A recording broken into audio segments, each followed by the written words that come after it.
Hello and good evening. Tonight's gentle journey takes us to 7 forgotten medieval survival secrets. Modern preppers ignore. Lower the volume. Rest your eyes and let the past be your lullaby. If this brings you peace, consider liking and subscribing only if it truly helps. And share in the comments where you're joining us from. And the hour there, now, lights down, a soft fan if you have one, and let's begin our walk through history. The first lesson is simple winter comes for everyone, but not everyone is ready for winter. Long before radiators, batteries, and switches, people survived by weaving small, exacting habits into every hour habits, so quiet we no longer notice the shape of them. Tonight, we'll follow one boy through a village's dawn where a fire is not a convenience but a promise kept. We'll meet the man who keeps that promise for everyone, the keeper of embers. And as we walk beside him, you'll see why medieval people treated flame like a living creature fed, sheltered, and taught to travel. The cold hits first. Your eyes snap open to darkness and that bone-deep chill that means the hearth's glow died hours ago. Frost feathers the inner rim of the shutter. Your breath hangs in the air and drifts toward the rafters in a pale ribbon. Not the kind of cold that surrenders to a thermostat, the kind that tests the hinges of your will. You are wrapped in a scratchy wool that smells faintly of smoke and lanolin. The straw underlay crackles as you shift. Your fingers feel stiff and ill-tempered inside themselves. You're late, Elric, says your brother from the gloom. Somehow he always wakes first, as if the night itself taps him on the shoulder. The keeper's already heading up the hill. Hold up. You manage. Voice sanded with sleep. You dress in the dark by instinct, wool underclothes, rough linen shirt, jerkin, hose tied with a clumsy knot. No time to wash, no time for porridge. The keeper waits for no one, least of all a new apprentice. Outside, pre-dawn rinses the village in pewter light. Thatched roofs are white with hoar frost. The air tastes of wood smoke, damp earth, and the sour midden at the far edge. There, your brother whispers, pointing to a figure moving uphill without a torch. A leather pouch hangs at one shoulder. A wooden box rests under one arm. Master Wolfic walks as if the path has learned his feet. You trot to catch him, lungs burning with the first hard swallows of cold air. Master Wolfic, wait, you're late, he says, without turning, not scolding, weighing a fact. The fire went out. You begin. And why did that happen? He asks, stopping at last. His face is a map of winters, but his eyes are bright as live coals because I didn't bank it properly. I left the ash too thin, the damper too open. It cost wood, time, warmth, and a little of you, he adds almost gently. Fire is a way of measuring care. You'll learn. He leads you to one of the few stone buildings besides the church, a squat hut with a heavy door and a soot-darkened lintel. Inside, the smell is layered, the resin-bitter breath of pine, the ghost of herbs, the iron tang of old ash. Shelves cut from oak hold rows of small clay pots sealed with wax around wooden plugs. A faint red pulse lives inside them, here and there, like sleeping foxglove in a winter field. First task, Wolfic says. He prizes a plug, peers down, and a soft ember light makes a shallow sunrise across the furrows of his face. Still strong, he replaces the plug, then marks a notch into the clay with his thumbnail. Days you ask, days, he says. This one's lived 36. That when he nods toward a larger, reverently placed pot nearly 60, not fire, you guess? Ember, he grunts approval.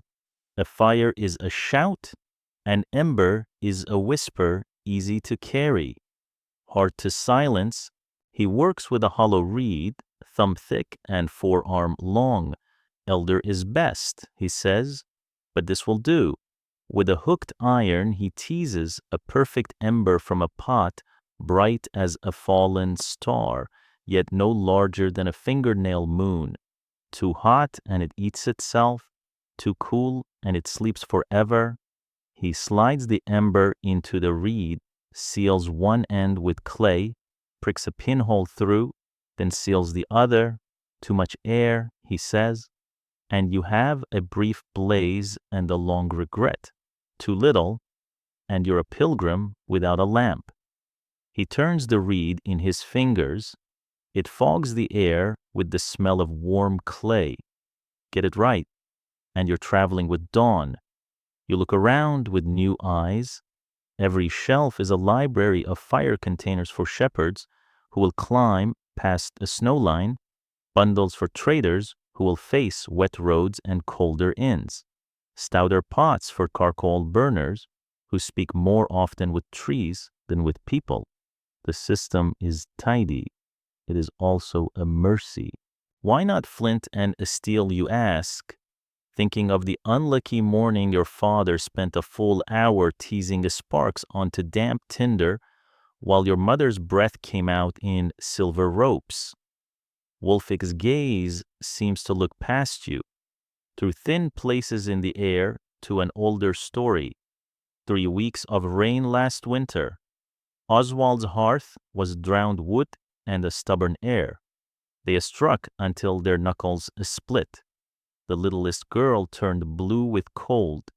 He lets the sentence lie where it falls.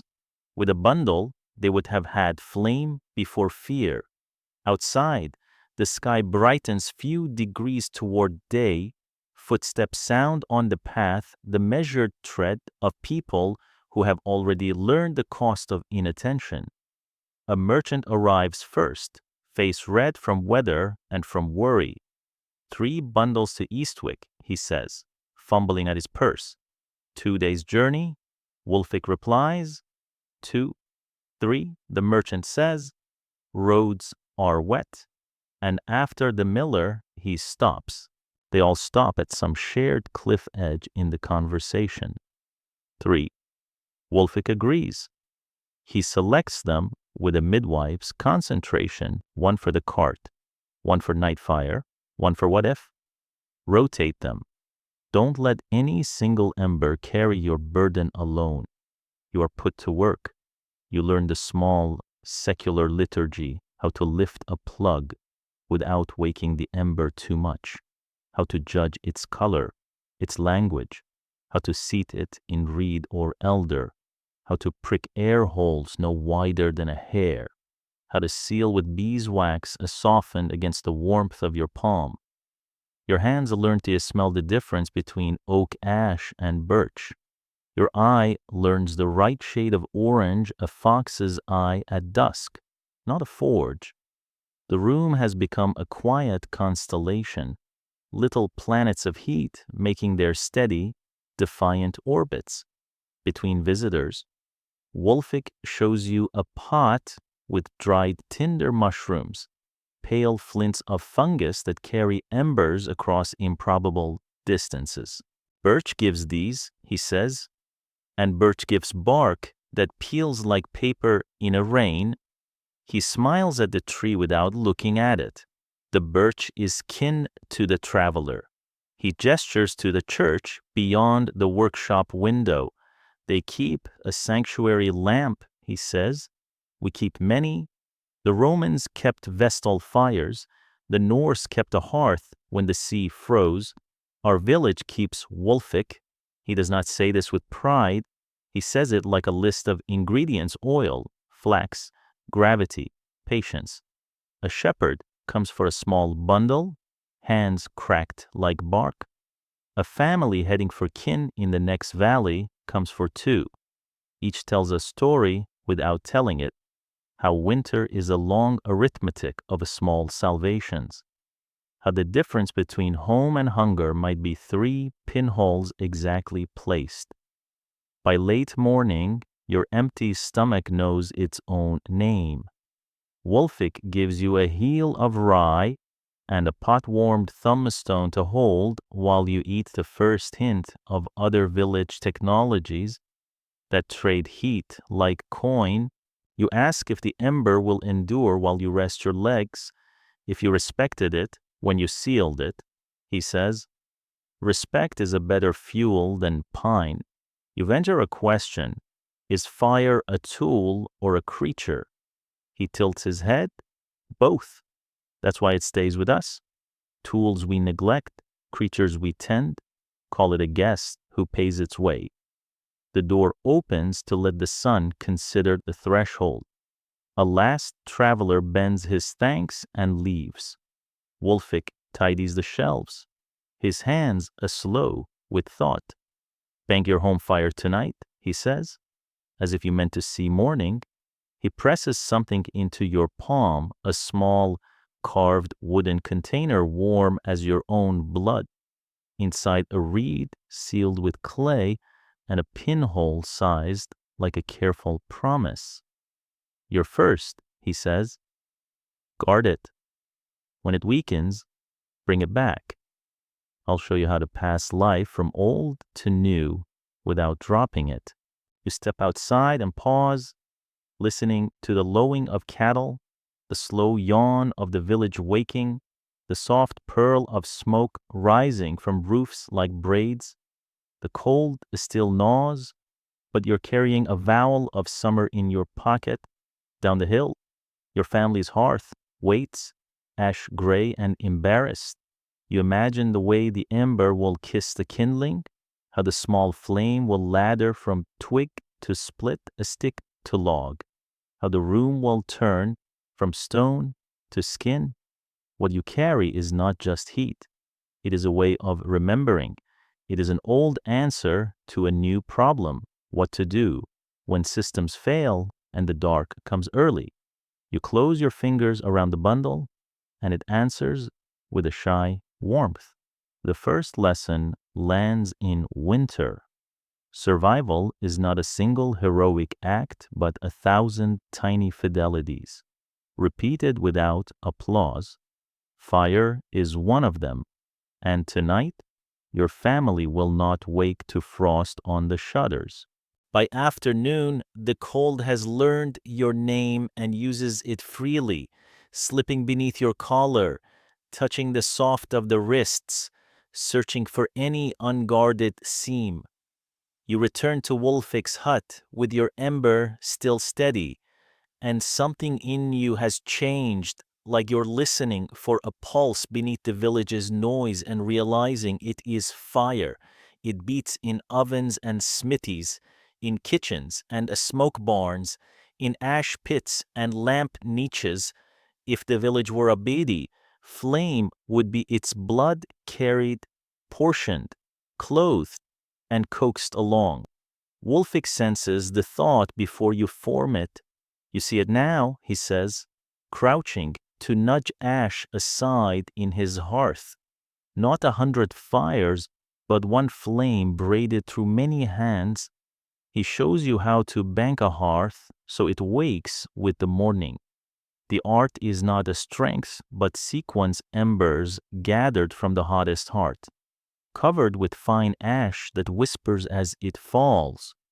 Then a careful cap of slightly damped charcoal to slow the breath.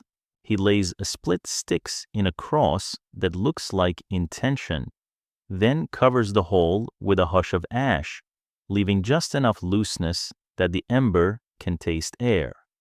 Fire sleeps best under a quilt of patience, he says.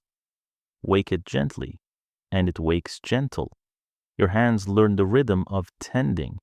There is a way to turn an ember that keeps it bright. There is a way to starve it without meaning to. He shows you how to choose wood by sound, a spruce that rings, ash that thuds, Oak that speaks in its own slow syllable. He breaks a twig and holds it to your nose. Resin sings of pitch and winter ships. Beech smells like a stored sunlight. The wood tells you how it will burn, he says, if you will listen before you strike. People come and go through the afternoon, each making their small exchange. A blacksmith in a leather apron takes a stubbier reed designed to punch into a waiting nest of charcoal without scattering sparks. A baker's lad collects a clay pot heavy with warmth to ferry across the lane. The day's proofing will begin sooner with an eager ember. A widow who lives near the stream receives a wider-necked vessel that won't suffocate if the river fog thickens. Wolfic knows their houses, their drafts, their particular vices, the child who forgets the shudder, the corner that swallows warmth like a greedy saint, the hearth too deep for easy draw. He sizes fire to people the way a cobbler sizes leather to a foot measure. Adjust, never pretend the fit is all on the wearer. Between visitors, he opens a cupboard and brings out a little brass lamp so worn it's become smooth as thought. From a monastery down valley, he says, they keep an eternal light. It's not eternal, of course. Someone watches while others sleep. That's what eternity is. In practice, many people making one promise in turns. He points up toward the church, where a thin smoke thread writes a sentence on the cold air. Ours is more humble, but the principle is the same. An ember is a covenant with tomorrow. You ask if other places do this. His answer ranges wider than you expected. Sailors carried punk in horn cases, he says. Some folks wore tinder in their hats, near the crown where the head's heat kindly feeds it. In hard winters, a traveling woman might tuck a warmed pot close beneath her cloak and walk with heat and light as if she were a small temple moving on two legs. He gestures to a bowl of pale, shaved curls.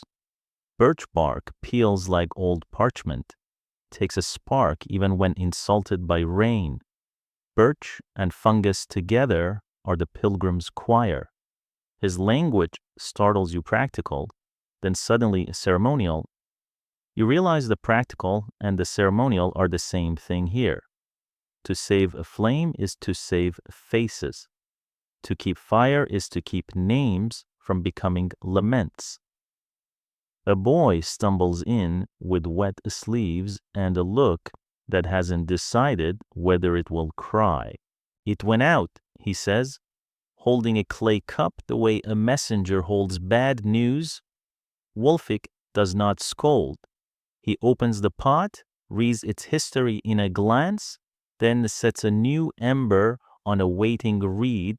Too much air, he murmurs to you, tilting the old cup so you can see how the pinhole had widened into a careless mouth. And fear smothers as surely as neglect. He seals pricks and hands it back to the boy with a nod that mends more than the fire. The boy leaves a straighter than he came. You watch the keeper choose embers from different beds, the way a gardener chooses cuttings from corners that have learned patience, from centers that have learned vigor. There are tempers to flame, he says. Some are bright and brief, some are steady and shy. For travel, you want a stubborn friend. For a smith, a lively one that leaps when called. He turns a coal with his iron hook. Learn to judge not only heat, but character.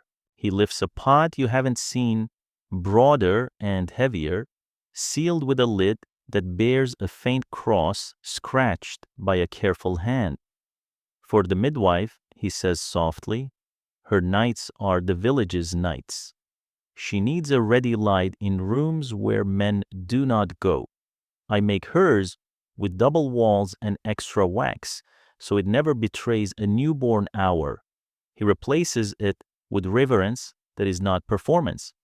The talk drifts to stories a winter when a snow came so early the apple wood was still wet, a spring flood that drowned every hearth back to the abbey door, the year a windstorm turned roofs like pages, and still the hedge held. In each story, Wolfick's craft appears as a quiet hinge, never the headline. Always the difference. People think survival is all braveries and large gestures, he says, standing to unlatch the shutter and let the day's thin light across the floor. Mostly, it is remembering to do small things at the right time and then doing them again tomorrow. He nods towards your pocket. Carry the small morning with you. Check it at midday. Turn it once near sunset. A fire kept is a fear refused. When you ask how long a bundle lives, he shrugs as if to say, how long is a person? Then he answers anyway. Days, if treated like a tool. Weeks, if treated like a guest. Longer, if you understand you are keeping company, not storing a commodity. He shows you a reed whose clay bears many thumbnail notches, each a day witnessed, each one a bead on a rosary of attention. The craft reaches beyond containers. He makes you practice laying a hearth with damp wood that has been coaxed from reluctance. He shows you how to split kindling feather thin with the billhook you first feared and then learned to respect. Your hands burn with new blisters that feel oddly honorable. When a stray gust pushes a smoke into your eyes, he teaches you to read the way the room breathes, how warm air climbs and cold air snakes along the floor, how a door set can turn a hearth into a sulk. Houses have lungs, he says. Learn where they are. The afternoon lowers like a lid. Frost returns to the eaves. The last customer is the miller's wife, with the face like a cliff that has met much weather. She leaves holding her pot as if it contains a child's name-day cake. When the latch falls behind her, the hut grows very quiet. You can hear the faint, continuous murmur of embers turning wood into memory. Once, Wolfick says, almost to himself, we forgot to pass this on properly. A war took men, a fever took women, a harvest took attention. The next winter was poor flame in poor hands. He looks at you without accusation. We do not make that mistake twice. Your own ember has gone on living this whole while, unborn fire traveling inside clay and reed. The idea bends your thoughts that the village could fall into a silence of wet wood and biting air, and a single patient ember could light it again, first one hearth, then 10, then 100, until the night is stitched with windows breathing firelight onto the snow. Before you leave, he opens a waxed bag and draws out a flat cake the size of his palm, the color of old honey, resin and tallow, he says, for starting on a night when the world is made of reluctance. A thumb width shaved with your knife will teach even sullen twigs to remember summer. He presses it into your hand as if returning something you had mislaid. You step out into evening and the air is a bell struck once. The village shows its constellations, each doorway's glow a small star, each chimney's plume a comet unspooling slow. As you walk home, you feel how the reed rides in your pocket, tiny warmth against thigh, a votive flame that says, I am here, I am not gone, I am willing to be tomorrow if you are, too. Inside your house, your mother's breath fogs the air, as she shakes out damp wool. Your father rubs a whetstone down the curve of a blade. Your brother makes a nest of kindling as if it were a bed for a small animal. You kneel, open the carved container, and reveal the ember like a secret you are allowed to tell. The tinder blushes, the shavings catch, the thin sticks begin speaking in the old crackling language. Heat writes its blessing on every face.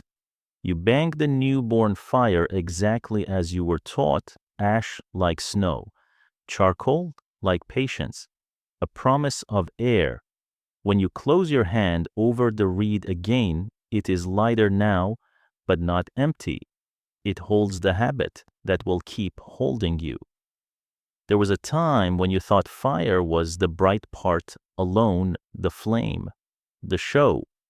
Now you know the show is nothing without the quiet hours no one sees, the carried ember, the sealed reed, the seed of flame held through dark and distance. A village is not its roofs or fields or stones. A village is its kept promises. You sleep that night with heat at your back and a small morning in your pocket learning your heartbeat. And before your eyes close, you think of a lamp you have never seen, an old one in a chapel somewhere, tended by hands you will never shake, keeping time not with clocks but with care.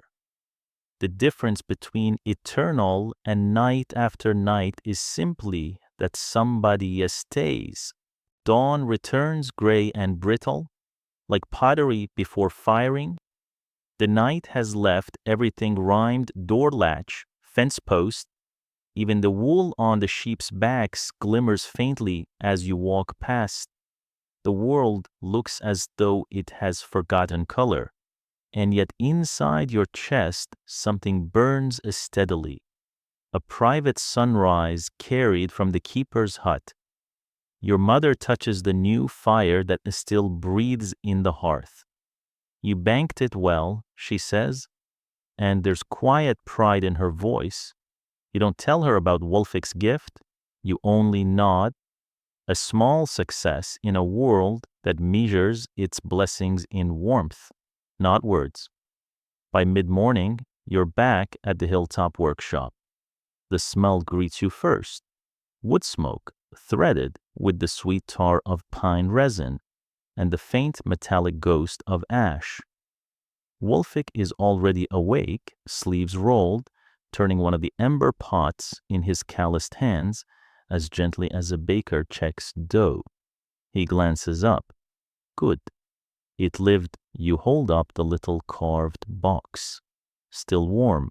Then you've learned the first rule, he says, and his eyes a spark beneath their shag of brows. Never let your attention freeze before your fingers do. He sets the pot down and gestures for you to come closer. Today's lesson, he explains, is not how to make an ember live, but how to choose which one deserves to. From the hearth, he draws 3 coals, one bright, one dull, one nearly black. They look the same to fools, he says. But look closer. He breaks one apart with an iron pick. It collapses into cold dust. That one died days ago, though it pretended to live. Another hisses faintly when he places it on a damp rag. Too hot it eats itself. The last glows gently, evenly. This one listens. He smiles at his own phrasing. It breathes as much as it burns. That's the one you carry. It feels strange, the idea that fire might have temperament. But as you watch him, you start to understand. Flame can be arrogant, greedy, careless. It can also be humble, patient, loyal. The keeper's real gift isn't skill. You realize it's discernment. A knock interrupts your thoughts. The merchant Edwin returns, cheeks red and cloak dusted with frost. Still alive? Old man, he jokes, though there's relief beneath the words. Made it to Eastwick and back. Your bundles saved me. 3 nights, sleet, and worse. Wolfik inspects one of the spent reeds Edwin hands him. Good rotation? You didn't let them sleep too long? Edwin nods. You said the record was 60 days 61. Wolfik corrects. Held by Brother Martin at the monastery. He gestures to a corner shelf where a clay pot sits alone, marked with carved runes and wax seals so thick they look ceremonial. That ember has burned since harvest. When we renew it next week, it will be with respect. You lean closer, imagining what it means to keep a single ember alive that long through the storms, hunger, and exhaustion. The thought feels holy, though no one here would call it that. When Edwin leaves, Wolfik watches the door swing shut behind him. Some say the first keepers were monks. He murmurs, guarding relic flames from Roman hearths. Others say they were the smiths who couldn't afford to start cold each dawn. Doesn't matter. What matters is that people learned the difference between convenience and survival. He takes up his reed knife and begins slicing thin curls of birch bark. You think flint and steel simpler. Hey, but flint fails in wet. Steel rusts. A fire bundle asks only that you remember it exists. He tosses the shavings into a pot, and they catch with a soft sigh, golden as sunrise. The gods of the old world loved fire because it listens. You hesitate before asking, were you ever late to your own fire? His eyes crease at the corners.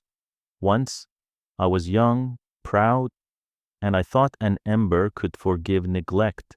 It can't. That winter took my sister. That was the year I stopped thinking of this as work. You fall silent. Outside, the wind combs the hills with an invisible rake. Wolfik's face, lit by ember light, looks older than age, older than the village, older than language. When the next villager arrives, a shepherd with wind-burned cheeks and hands cracked from cold Wolfik gestures for you to handle the exchange. The man needs 2 bundles, one for his home fire, one for the lambing pens. You prepare them with care, checking the airflow, sealing each with wax. Wolfik watches without comment until the shepherd leaves, then nods once. You see, you're learning to make heat that carries responsibility. He tells you of places far away, Norse villages, where the hearth was the spirit of the household, its extinction a shame that required days of fasting. In some northern monasteries, a single flame was said to have burned from the day of their founding. Travelers took embers from it, like pilgrims drawing holy water. Even the Romans understood, he says. Their goddess Vesta demanded her fire never die. Empires fell, but someone was always awake to tend it. The day lengthens, the light outside softening into gold that doesn't warm. The keeper's hut feels both ancient and alive, a small world spinning on its own gravity. You think of how many winters this place has seen, how many cold mornings ended because an old man refused to sleep too soundly. At sunset, Wolfik lifts a lid from a clay pot where coals rest beneath fine ash. Look, he says quietly, 36 days, and it still dreams. The glow inside the pot reflects in his eyes, twin suns in miniature. Fire doesn't want to die. Elric, it only wants to be remembered. You walk home through violet twilight, the wind carrying distant sounds, the hammer of the smith, the bleating of sheep, the low murmur of hearth fires springing to life behind shutters. The whole village hums with a shared pulse. Inside your house, the hearth blazes softly, banked just as you left it. Your brother is already half asleep beside it, and your mother hums a tune as she mends a cloak. She stops when she sees the small clay pot in your hands. From the keeper, you nod. She smiles faintly. My grandmother called that the village's heart, said as long as Wolfik's fire lived, so would we. You sit by the flames, watching them curl around the logs. They don't roar, they breathe, as Wolfik said. It strikes you that every flicker on the walls is older than you, older than your father, older even than the hut itself. The wind groans in the chimney, and sparks leap upward like a startled bird's. You remember Wolfik's words, "A fire is a guest who pays its way." You promise yourself you will never again let it die without a fight. Outside, night gathers its strength, but inside, the ember glows steady and sure, a heartbeat made visible. Tomorrow, the lessons will change. You've mastered fire's patience. Next, you'll learn what keeps the village itself alive when walls of a stone would fail. For now, you close your eyes and listen to the quiet crackle that says you're not alone in the dark. Dawn comes thin and silver, the kind of light that makes edges sharp and colors shy. Frost has written its quiet grammar across every hedge and gate. Your brother warms his hands over the steady hearth you kept alive, grinning like a conspirator. Hedge weavers, today, he says. Father says we're to help. The word carries weight in the village. Hedges are not scenery, they are bones.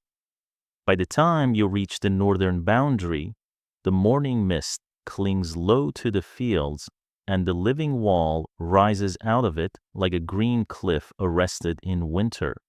Men and women stand with billhooks and mallets, coils of willow at their feet, stakes stacked like spare ribs. Master Wolfik is already there, speaking with a woman whose hair is braided tight and silvered like frost wire. Elric, he says, beckoning you, Mistress Edith. She looks you over without smile or ceremony, reading not your face, but your boots, your hands, the set of your shoulders in the cold. You've never helped with the living wall, she says. No, mistress, you answer, but you understand it keeps more than wolves out. Her tone asks a question and gives a test in the same breath. It keeps hunger out, you say, remembering your mother's hedgeberries during a lean spring. And it keeps knowledge in. A small tilt of her head suggests you've passed the first gate. Up close, the hedge is not one thing, but many hawthorn and blackthorn bristling their warnings, hazel rising flexible and straight, the odd crab apple with promiscuous roots, where summer might show leaf and blossom, winter reveals a structure millions of interlocked decisions. 4 winters since this section was laid, Mistress Edith says, laying her palm to a hawthorn trunk roughly the width of your wrist.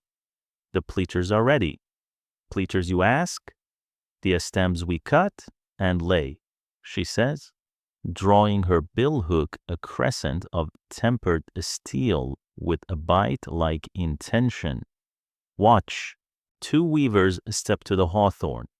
One sets the hook low 2 feet above ground and draws a clean, controlled cut into the trunk, slanting, deep enough to weaken but not sever. The sound is a wet syllable. The other grasps the stem and slowly presses it toward horizontal.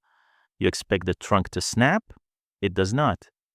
The hinge of living wood holds, They bend it parallel to the earth, weave it into the body of the hedge, and pin the pleacher against stout stakes driven at intervals, then lash it with hazel binders, alive, wounded, mended, made stronger by being asked to grow differently. Cut too deep, Mistress Edith says, and you kill the stem. Too shallow, and it won't take the lay. Think of it as teaching, not breaking. She turns to you, places the billhook in your hands. Your turn. The wood is taut under your grip, the bark cold and slick. You make the first cut too shy. Deeper, she says, her voice as unbothered as weather. You open the cut more. Under her eye, you press the stem down. The hinge creaks but holds, fibers bright as clean bone. Together you weave it into place and drive in a stake with a mallet that reverberates up your arms like a drum. When it sits, the hedge accepts the new line as if it had always intended it. Mistress Edith nods. Good. Now you understand the first grammar living things can be shaped in ways that keep them living. You step back to see what the work is doing. The lay turns vertical growth into a dense, thorned lattice at waist height, where animals, raiders, and careless men hate to meet resistance. New shoots will rise from the laid stem, filling air with teeth. The wall thickens itself each year. The village gets taller by patience rather than a stone. All morning you move along the line, cut, bend, weave. The words of the craft find you pleacher for the laid stem, stake for the driven support, binder for the hazel twist that tightens and sings when it seats properly.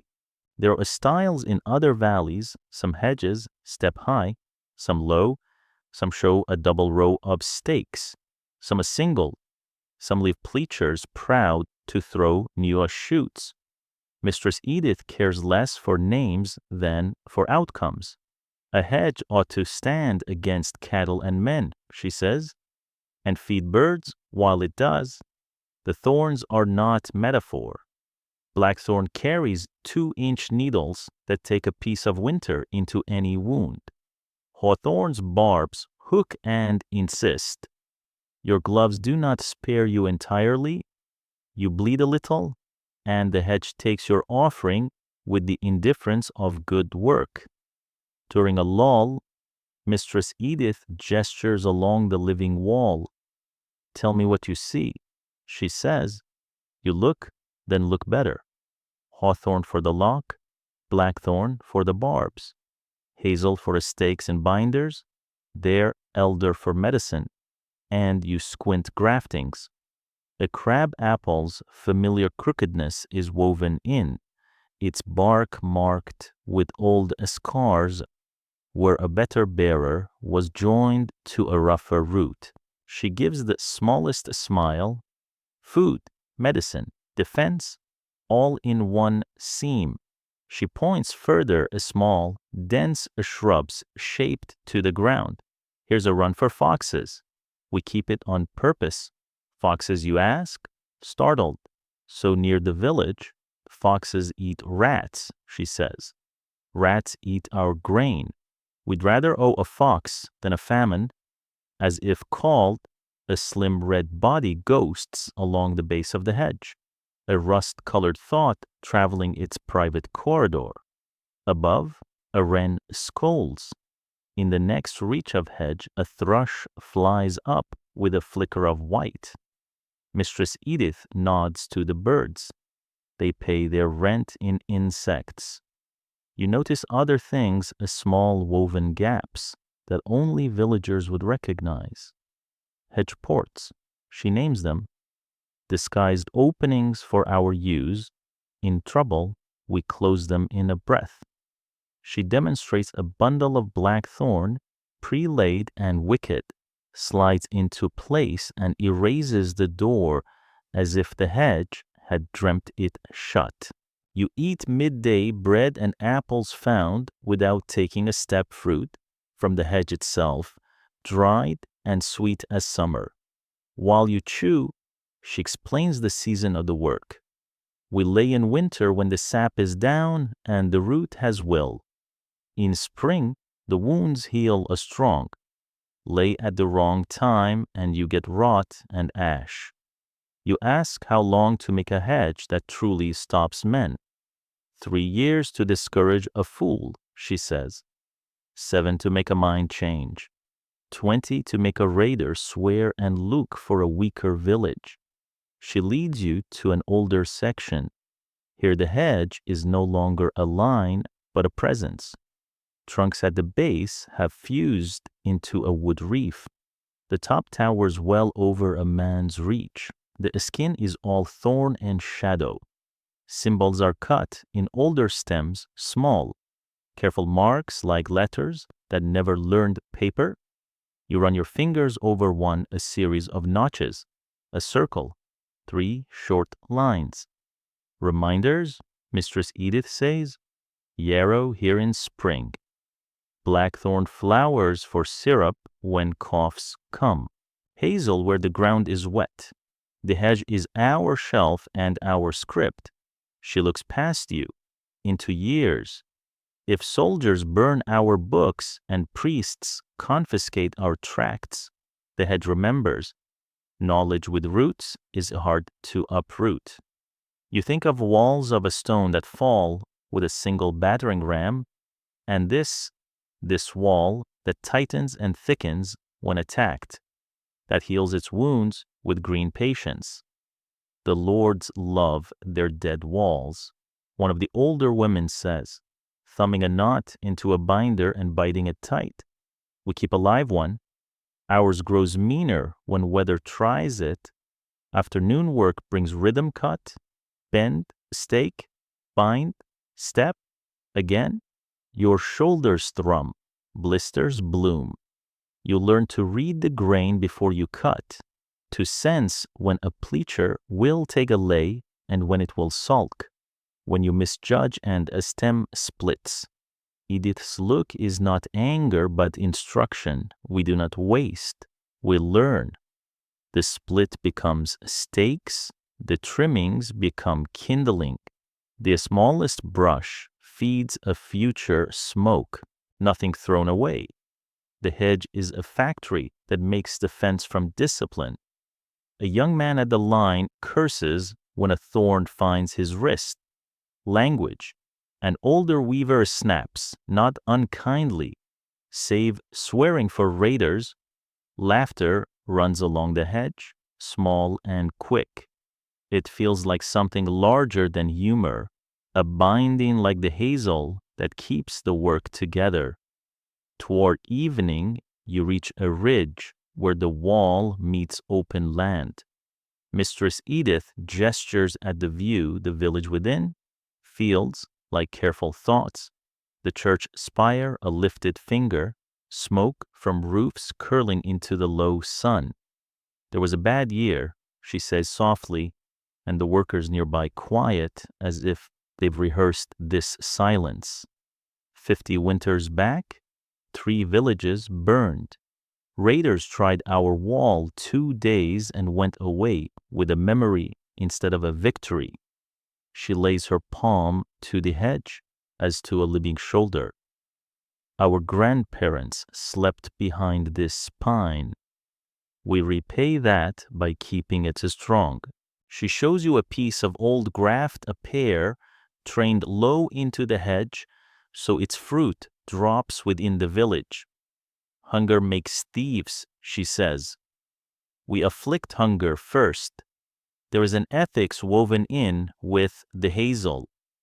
When the last pleacher is tied and the tools are rubbed with oil against rust, Mistress Edith hands you a small bundle thorn cuttings, lengths of willow, a few pip-rich cores wrapped in cloth. Plant along the north of your family's hut, she says. Sun enough, wind enough, water enough. In 3 years, you'll have a hedgelet worth respect. In 7, a proper wall. You take it the way you took your first ember, aware of how small things carry outsized futures. Master Wolfic reappears as the day thins to pewter again.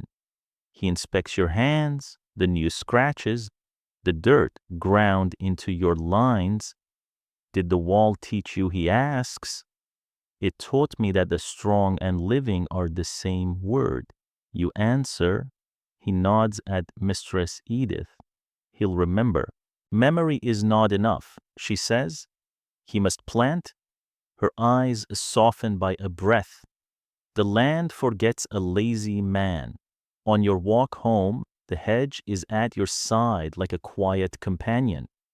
Birds thread it like needles through cloth. A hair bolts along its base and vanishes as if swallowed by a seam. Frost begins to crystal the air. You think of stone fortresses that must be repaired stone by stone, and of this wall that repairs itself if tended. You imagine raiders meeting the hedge's long teeth, finding not just resistance but intelligence food, where you expect hunger, medicine where you expect poison, a hidden door that closes like an eye. At your hut, you tuck the cuttings in damp earth where Mistress Edith told you, pressing the soil with your palms the way you might smooth a blanket for a child. Your father watches, approving and amused. Growing a wall, he says. Growing a promise, you answer. Inside, the hearth breathes. You turn the ash like a page, check the ember you carry, and add a small split stick that accept a flame with grateful obedience. Outside, the hedge holds the world at the right distance. Inside, the fire keeps it close enough to love. Between them, a village learns to live. By midday, the mist has thinned into a pale band along the hedge top, and you begin to see what Mistress Edith meant when she said, "The wall keeps more than wolves out." The hedge isn't just a barrier, it's a season written in thorns and fruit, a long green ledger that balances hunger against patience. She walks you along a stretch where the lay is older, the lattice dense as a woven basket. "Look with a hungry man's eyes," she says. What do you find? At first, you see only spikes and shadows. Then your sight alters. There, hazel catkins, like small candles for late winter. In the summer, those branches will carry nuts, fat with oil. A crab apple, twisted into the body of the hedge, shows the set of last year's fruit, small, sour, perfect for keeping into winter as vinegar or jelly. Further on, a blackthorn holds the memory of a sloes where the frost will sweeten bitterness. Hawthorn, bread and cheese will give tender leaves in spring when the hungry gap stretches longest. Brambles are threaded deliberately, not allowed to riot, but encouraged to fruit where hands can safely reach. In autumn, this wall becomes a slow parade of berries: blackberry, rosehip, elder. The hedge rehearses summer long before summer arrives. People think fields feed us, Edith says, but fields fail. Hedges rarely do. She picks a dry rosehip and crushes it between finger and thumb. This little red lantern holds winter's sun. If you've had a cough in January, you'll thank the hedge in June. A boy a few paces down pulls at a hazel rod. "Straight," Edith calls, and he adjusts his angle, learning by the feel through his palm which a stem will cure true and which will warp. Nothing is random. The hedge is curated. Where hawthorn and blackthorn bristle for defense, elder rises where the soil is damp and generous flowers for fever, berries for wine, bark for poultice. Yarrow lurks near the ditch bank, comfrey, low and shy, keeps to the cool, Willow whispers close to the wetter run, its bark a white secret against pain. The hedge is a pharmacy that doesn't close.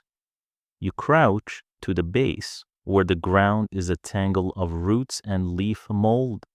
See that run, Edith says, pointing to a low tunnel. A slip of fox flows there, half seen, a flick of brush like punctuation. We keep the foxways, she adds. You glance up, thinking of chickens. She reads your thought and shakes her head. The fox takes a careless hen now and then, but he eats rats and mice forever. Rats eat grain. Decide who you'd rather pay. Birds pepper the hedge-top wrens, stitching. Thrushes with throatfuls of song even in winter's blunt hour. A pair of fieldfares flicking from branch to branch with pale bellies like flags. They nest where thorns keep bigger beaks out, Edith says. They pay in insects. Look at our wheat near the hedge. The beetles don't chew it ragged. The wall feeds the fields that feed us. She shows you the hedge's manners with weather, where the wind gallops across open land. The hedge slows it to a walk. The fields inside breathe instead of gasp. Even snow is commanded, caught in the thorn comb instead of burying young shoots. The ditch at the hedge's foot holds water after storms. The bank packed earth raised when the hedge was first laid keeps soil from running away in a wet spring. Stone walls are dead, says the older woman tying binders near you, and dead things don't help with drought or flood. This one drinks and saves. Near the livestock pens, the hedge thickens into a black intention. The thorns there look longer, the spacing tighter, the pleachers stacked like cultural memory. Here, Edith says, we give the wolves a hard day. You picture a winter wild shape weighing this wall with yellow eyes and finding its courage caught on tooth and barb. But men are worse than wolves, she adds, almost idly. So we built for men, too. She leads you to what looks like a flaw, a spot where the weave is loose, the shadow different. Hedgeport. She names it. Only ours know it. With 3 gestures, it's faster than thought. She draws a waiting bundle of blackthorn brash into place and pins it with a twist of hazel. The gap disappears into the hedge's rough grammar. If riders come, she says, we vanish our doorways. We go in and they stay out. Work resumes. The rhythm becomes a liturgy. You can pray with your arms cut, bend, stake, bind. Each blow of the mallet writes a small law into the land. You notice the economy of it all. Nothing goes spare. Long, straight cuttings become future stakes or tool handles. Supple willow loops for baskets and fish traps. Bramble cords for tying. Thorn brash becomes a wicked curtain for hedge ports. And the smallest twigs go into a pile that will start many mornings. Waste makes hunger, Edie says without looking at you, which somehow gives the words more weight. During a pause, she taps a line of darker trunks that seem to have braided themselves at the base. Old hedge bank, she explains. There's a ditch outside and a bank inside. You plant on the bank so roots bite down and bind the earth. In old days, they beat the bounds, walked the line each year so children knew where we ended and they began. A boundary you can touch is harder to argue with. You imagine a procession circling the parish with staves and hymns. The names of streams and stones spoken aloud. Memory stitched to place so tightly that forgetting would require cruelty. The hedge is law as much as agriculture. A distant thread of voices carries across the field the miller's sons driving a stubborn ewes. They angle the flock along the hedge, where it thickens into a shepherd's ally. The sheep flow like water around the curve and cannot break through. A dog glances once and saves an hour's work. The wall teaches animals, Edith says. In time, they learn the paths we prefer. In time, we learn theirs. By afternoon, your hands have found a new intelligence. You can tell by feel when a pleacher will take the lay. You can hear when a binder seats with that small, satisfying whine.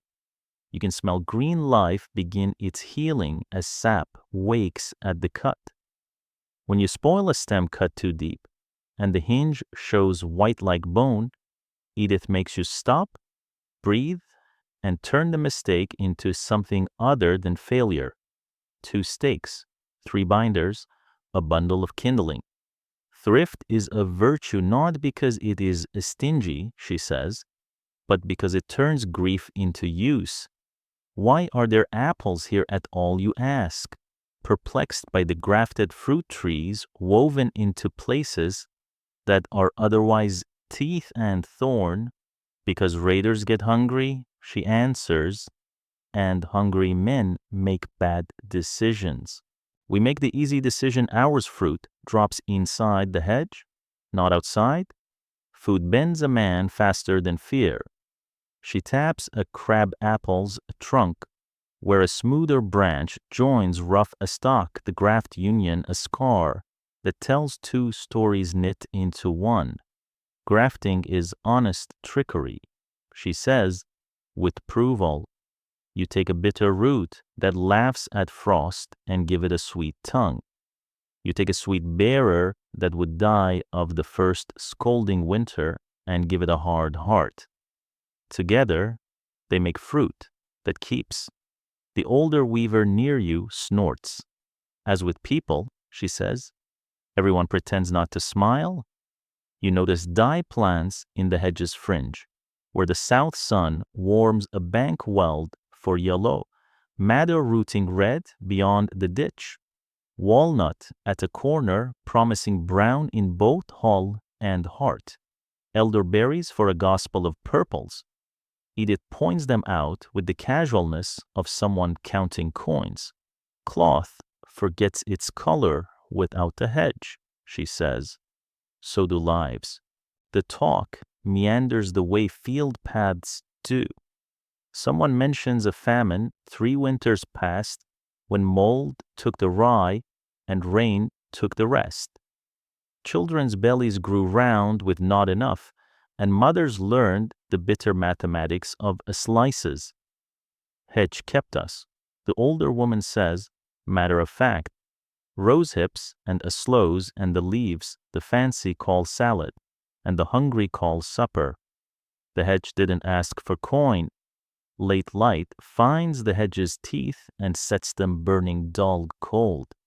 In that hour, Mistress Edith brings you to a place where the living wall throws a long, clean shadow across the earth, like the gnomon of a sundial. Mark this, she says. We lay again here in 4 winters, not 5. The sap will tell you if you learn to listen, but do not wait on chance. We count years the way we count stakes. You dare a question that has been worrying you like a pebble in a boot. Why not a stone wall, you ask? Wouldn't it be easier once the word once does not belong to this work? You hear your error as you speak it. She doesn't bridle. Stone is strong, she says. But stone is a memory that doesn't learn. It breaks and needs a mason. It keeps animals out, but it keeps birds out too. And wind still knifes through. This, she says, touching the thorn with a finger toughened by years, mends itself, feeds us, shelters what shelters us, and grows angrier when cut. She pauses. Also, we have more sticks than the stones. You laugh, then stop, when you realize she's only half joking. The fields are poor in rock. The forest is near. The choice is practical before it is philosophical. As the day shuts, the hedge half tended, half wild, draws its own dusk around it. The birds go quieter, save a robin that keeps singing as if to remind the night to be polite. Tools are counted, edges wiped clean, oil rubbed into steel that will answer you better tomorrow for the mercy you show it tonight. On your way back, you walk the inside path with your hand grazing the thorn just enough to feel its temper. You can tell where the wall is densest without looking, by the hush in the air and the way sound slides along living wood. At one spot, a hidden port opens to admit a neighbor and then disappears, as if the hedge took a breath and changed its mind. A hare darts. You hear it more than see it. Feet drumming a heartbeat, you suddenly recognize the villages. At your door you pause, the bundle of small cuttings from earlier resting under your arm, though Mistress Edith already gave you more yesterday. These will become stakes and binders, kindling and handles, small frames for drying herbs. Your mother asks how the work went, and you answer in the new grammar you're learning. We laid low on the north edge, pulled fox runs clear, set binders tight for the lambing pens. She nods as if you had said grace. You feed a thin stick to the hearth, and the flame accepts it at once. On the table, the bowl of rose hips looks like a little gathered autumn in winter's mouth. You think of the hedge as pantry, apothecary, battlement, windbreak, school, and law all at once, one system doing many things so well you almost miss that it's work. That is the hedge's genius to hide its complexity in plain sight.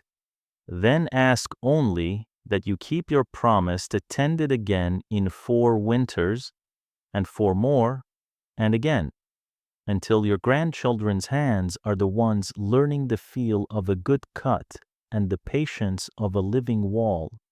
You bank the fire. Outside, the hedge banks the wind. Between their 2 custodies, a village sleeps. Mistress Edith returns at dusk with a lantern hooded, so the light falls downward, a pool rather than a flare. Come, she says, as if inviting you to meet an elder relative. The wall is a better teacher when day loosens its grip. Frost breathes along the ditch.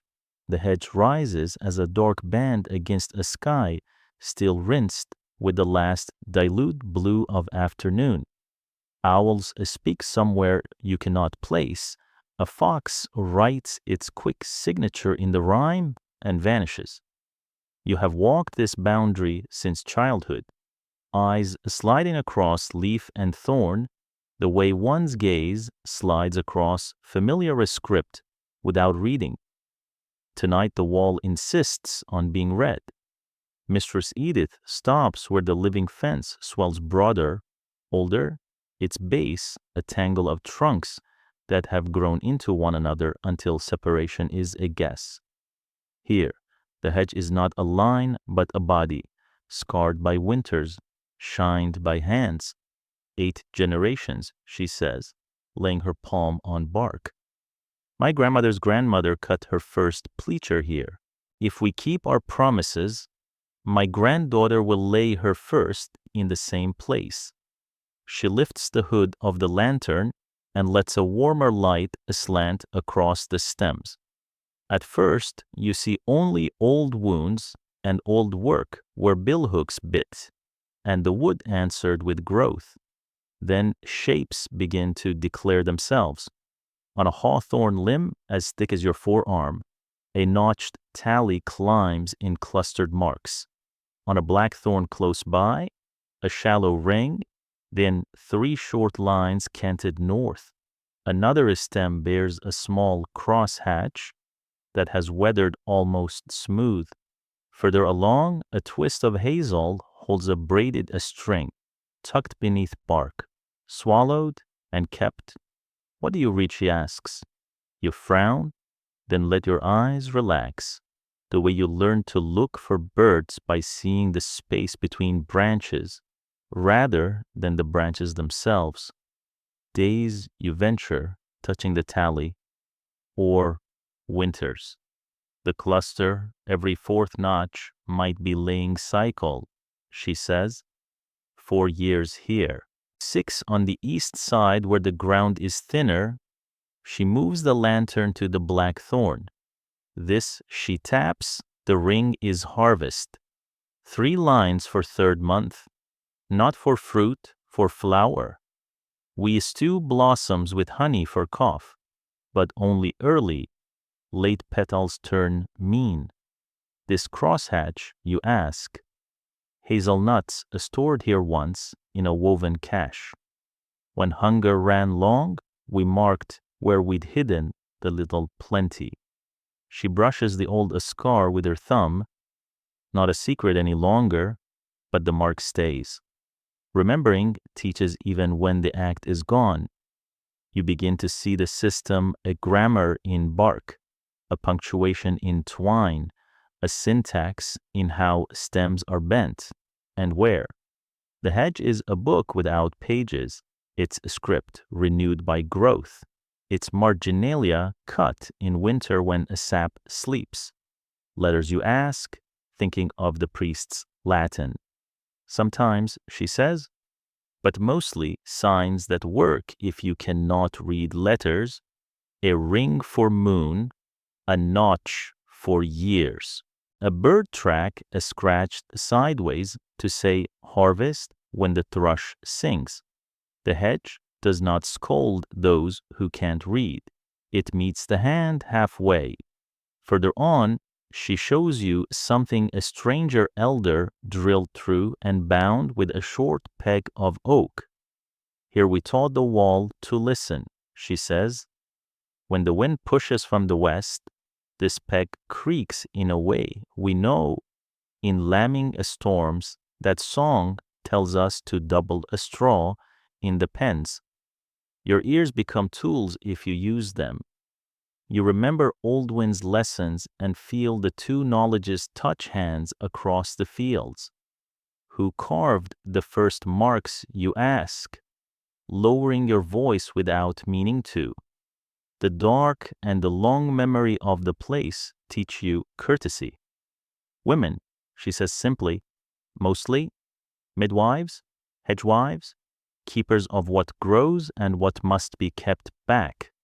The men cut and lay, the women wrote how to use what was laid, not because men couldn't learn, but because they were often called away to swing iron. We made certain the wall remembered, even if we were left with only our hands and our tongues. She shows you a place where willow has been trained low and flat like a shelf into the hedge's body. Wedged beneath, a broad, pale stone is marked with a pattern of dots. Counting board, she says. For children during beating the bounds, they move a pebble each time they pass a marker tree. By the time they circle home, they've learned the parish in their bones and the numbers in their fingers. She slides the stone half an inch and it disappears again. Another secret devoured by living wood. The lantern climbs a pleacher higher than a man's shoulder. Here the bark bears little cups of hardened sap like beads. Ambered sap, she says. We keep a few each season, good for a stick in bandage cloth or patching a hole in a child's shoe on a walk when you've no better glue. If the winter is kind, you pick 4 cups. If not, 2. She taps 2 old cups with the iron of her hook, empty, but not forgotten. We do not take all from any one place. That is a rule written nowhere and everywhere. She leads you along a run, where the hedge makes a low tunnel. At its mouth, a small forked stick is bound with a twist of fiber dyed yellow. Weld, she says, for the dyer when spring returns, yellow bright as June caught in linen, the color even the poorest like to see on feast days. The stick is both flag and memory anchor. To anyone else, it would be twig and a string. You pause where the wall bulges with a crab apple that has grown into it, like a bone healed wrong and then right. Its bark carries a mark like a crescent inside a circle. Moon picking, she says. Don't harvest the crabs until after first frost and a waning moon. They keep better that way, and the jelly sets with fewer tricks. Could you write that in a book? Yes. Could the book be burned? Also yes. She shrugs at centuries of trouble. So we showed our daughters the mark instead. An old story inhabits her face for a moment. When my mother was young, a man from the big abbey came with fine shoes and finer instructions. She says he called the hedge untidy and the marks superstition. The winter after, the fever came and the book he brought had little to say that helped. But the bark remembered where the elder grows, and the song remembered when to strip willow, and the hands remembered how to brew what cooled a child's fire. He left with his shoes and his opinions. We kept our wall. You can feel something beneath her calm, not defiance for its own sake, but a long practice of outlasting interference. The hedge has learned to survive soldiers and priests, the way it survives deer and drought by being manifold, by hiding what it must in plain sight, by healing when cut. Raiders, you ask? Thinking of the tale she told earlier, they come less now, she says, but hunger is its own raider and it comes every year. The hedge is honest about that. It gives a little in every season, and in bad years it gives you the difference between poor and desperate. In a terrible year it gives you the difference between a funeral and a scolding. She lays her palm flat on bark as if to bless and be blessed. We pay it back by tending. A filigree of frost begins to articulate itself on thorn. The lantern light catches it, and the hedge shines as if strung with dull gold. In that breath, the wall no longer reads as a barrier, but as a gathered mind, each stem a line of thought, each splice and graft an argument resolved. If books are how learned men tame ideas, this is how working people taught their days to remember in vines, in marks, in a living margin that refuses to be closed. Mistress Edith lowers the lantern, so its light finds the ground. She kneels and scrapes gently at the hedge bank with her knife, exposing a seam of old charcoal. Fire years ago, she says. Lightning took a piece of the wall. We cut out the dead and bent the living over the gap until it rooted on both sides. 2 years ugly, 5 years decent, 10 years, and you'd never know if you weren't looking. That is the hedge's theology. Death makes room. Life insists. She smiles without showing teeth. It is also the village's. You think of Master Wolfick, of a single ember carried across bad weather and worse luck. Then of this heat's opposite, green patience and thorn. They do not seem opposite now. They seem like the two palms of the same hand, cupped around a small flame called us. Will you show me the marks, you ask? All of them. Not tonight, she says, and for the first time her voice holds something like tenderness. A wall this old expects introductions. You'll learn a few each winter, We do not pour the whole hedge into one head.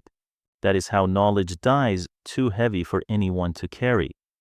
We spread it until even if 3 of us go under the same bad year, the 4th and 5th and 8th will still know when to cut and how to heal. A shape moves at the corner of your sight. The lantern finds a bird perched low, untroubled by your proximity, a robin, breast lit like a coal under the hedge's shadow. It tilts its head, then strings a thin thread of song across the cold. Hedgekeeper, Edith says, almost to herself, they stay when swallows leave and sing when it makes no sense. The bird's music sounds like a pinhole in winter. You turn back toward the village and the hedge walks with you, a dark companion breathing quietly at a place you would have passed without notice yesterday.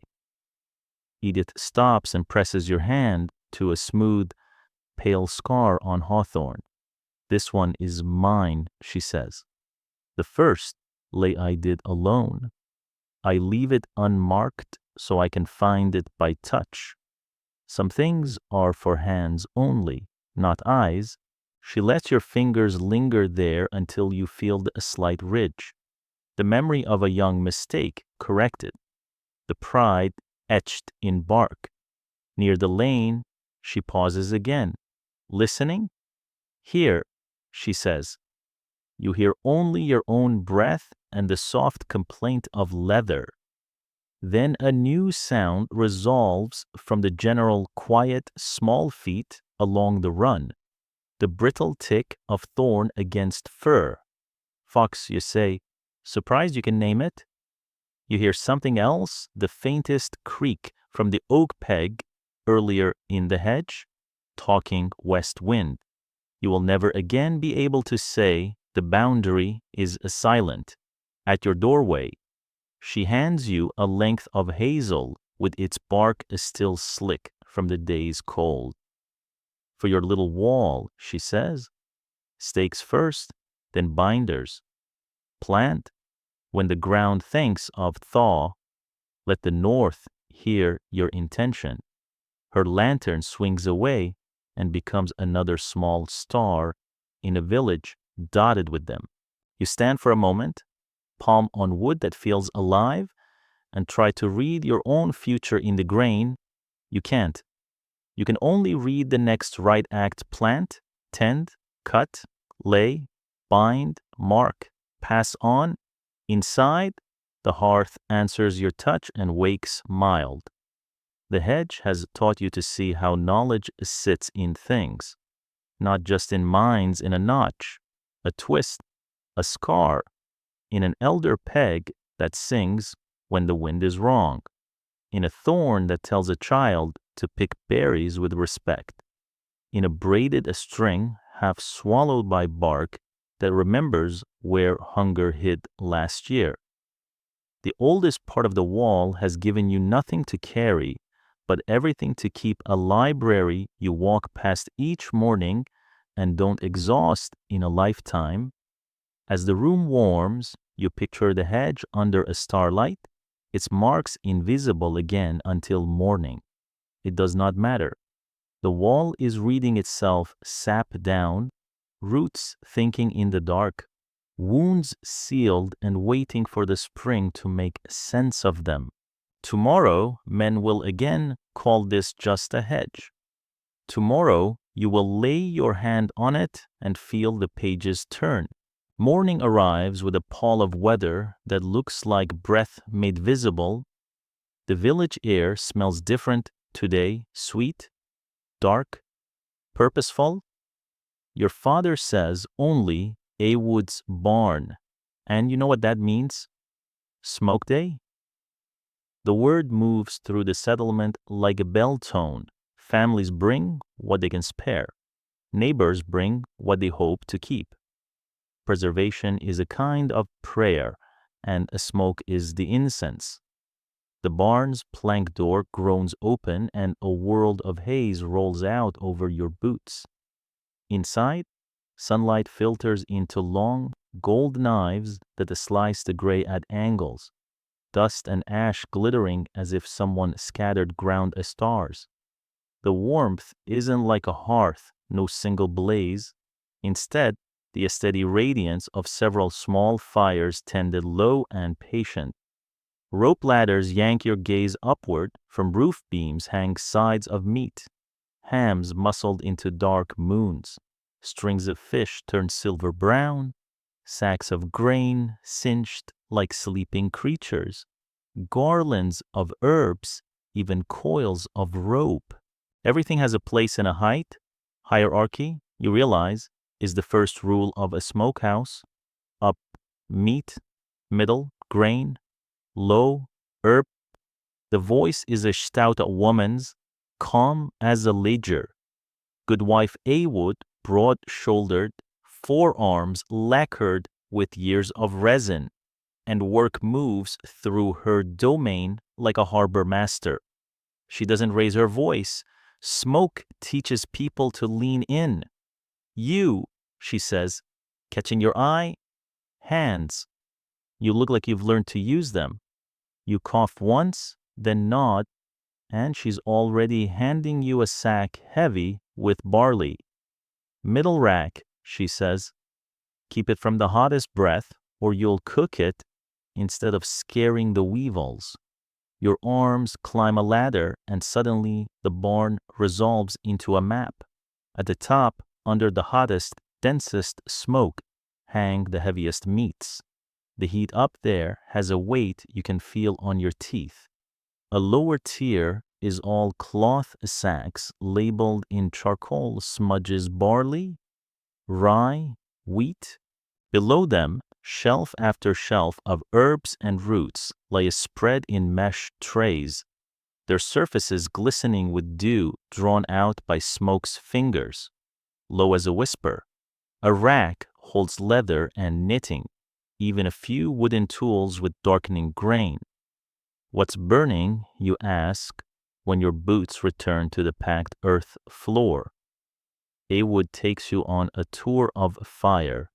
There are 3 pits, each in its own cradle of stone, each fire lying like a cat, apparently asleep, ready to flare with a breath. She points with a paddled stick. Apple wood, their sweet smoke, good for pigs and birds. It lays a kiss of gold on the skin and keeps fat, honest. The next pit exhales a richer, darker ribbon. Oak, strong medicine. It reaches deep, best for beef and anything that needs a stubborn guard. The third pit smokes in a paler, bluish way. Even the insects seem to avoid its column. Juniper, a line pests won't cross. When the cloth's been through that, moths will choose someone else's linen to eat. She hands you a fan and shows you how to coax smoke without letting flame leap. For keeping, we want the blue, she says. White smoke is wet and angers meat. Blue smoke is clean and persuades. The idea that smoke could have moods delights you. The idea that it can be courted instead of commanded feels true to everything you've learned this winter. People stream in a steady trickle. A young husband shoulders a ham and gets fussed at for being proud instead of careful. A widow brings 2 sacks of rye stitched by a thread of worry. Awood weighs one in her hands and sends it to the middle racks. A fisherwoman carries a net that looks like a gray river caught in a loop. The barn will teach it to last longer in water and to resist rot's soft mouth. Children carry bundles of herbs, faces serious as acolytes, and an older man shuffles in with a coil of rope and his hat in his hands like an apology. Everything smells like the same story told by different mouths. At first, the heat and haze set your lungs to protesting, and Awood reads the cough the way a smith reads iron. Out, she says, not unkind. Drink, then back. Outside, the winter air hits like a cool cloth, and you sit on a log with other rookies, eyes streaming. An old man with a beard the color of weather takes pity. First smokehouse. Lad, you nod.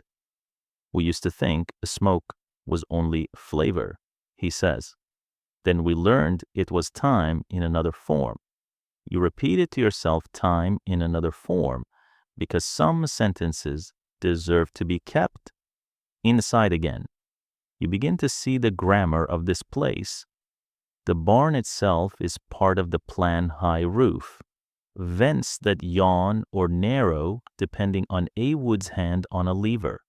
Walls lined with slabs that drink and release warmth slowly so the weather outside can only suggest.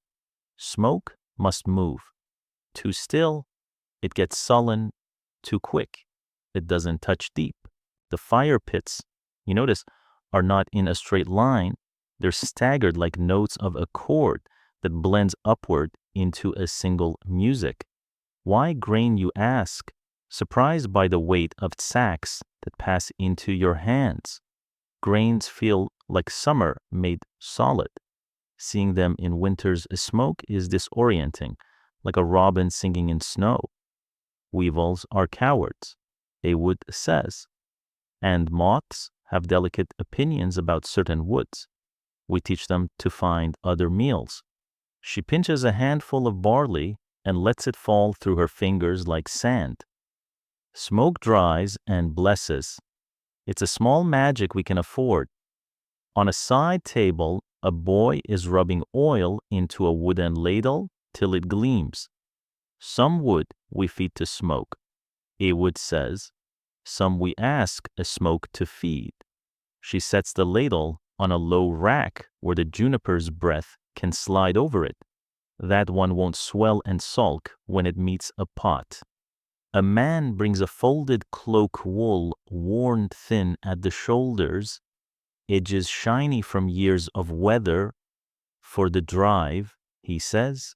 Awood nods, dips a brush into a bowl of thin, smoky oil, and shows you how to paint the cloth while the juniper rises. Juniper makes moths vow chastity, she says, with a rare smile. Helps wool keep its patience when it's wet. You feel the fibers drink the treatment. It isn't the heavy glaze Goodwife Martyr uses. This is a different craft, a whisper of protection, rather than a new skin. By midday, the barn holds everything a village fears to lose meat. Grain, sweet herbs, bitter medicines, tools, nets, cloth, rope. The hanging forest sways very slightly as people move below, and the sound of soft crackle blends with the worsted hush of a smoke slipping past wood. Awood has a gesture for everything, 2 fingers to widen a vent, a flat palm to settle a fire that gets ideas, a circular motion that tells you to turn a rack so every leaf sees justice.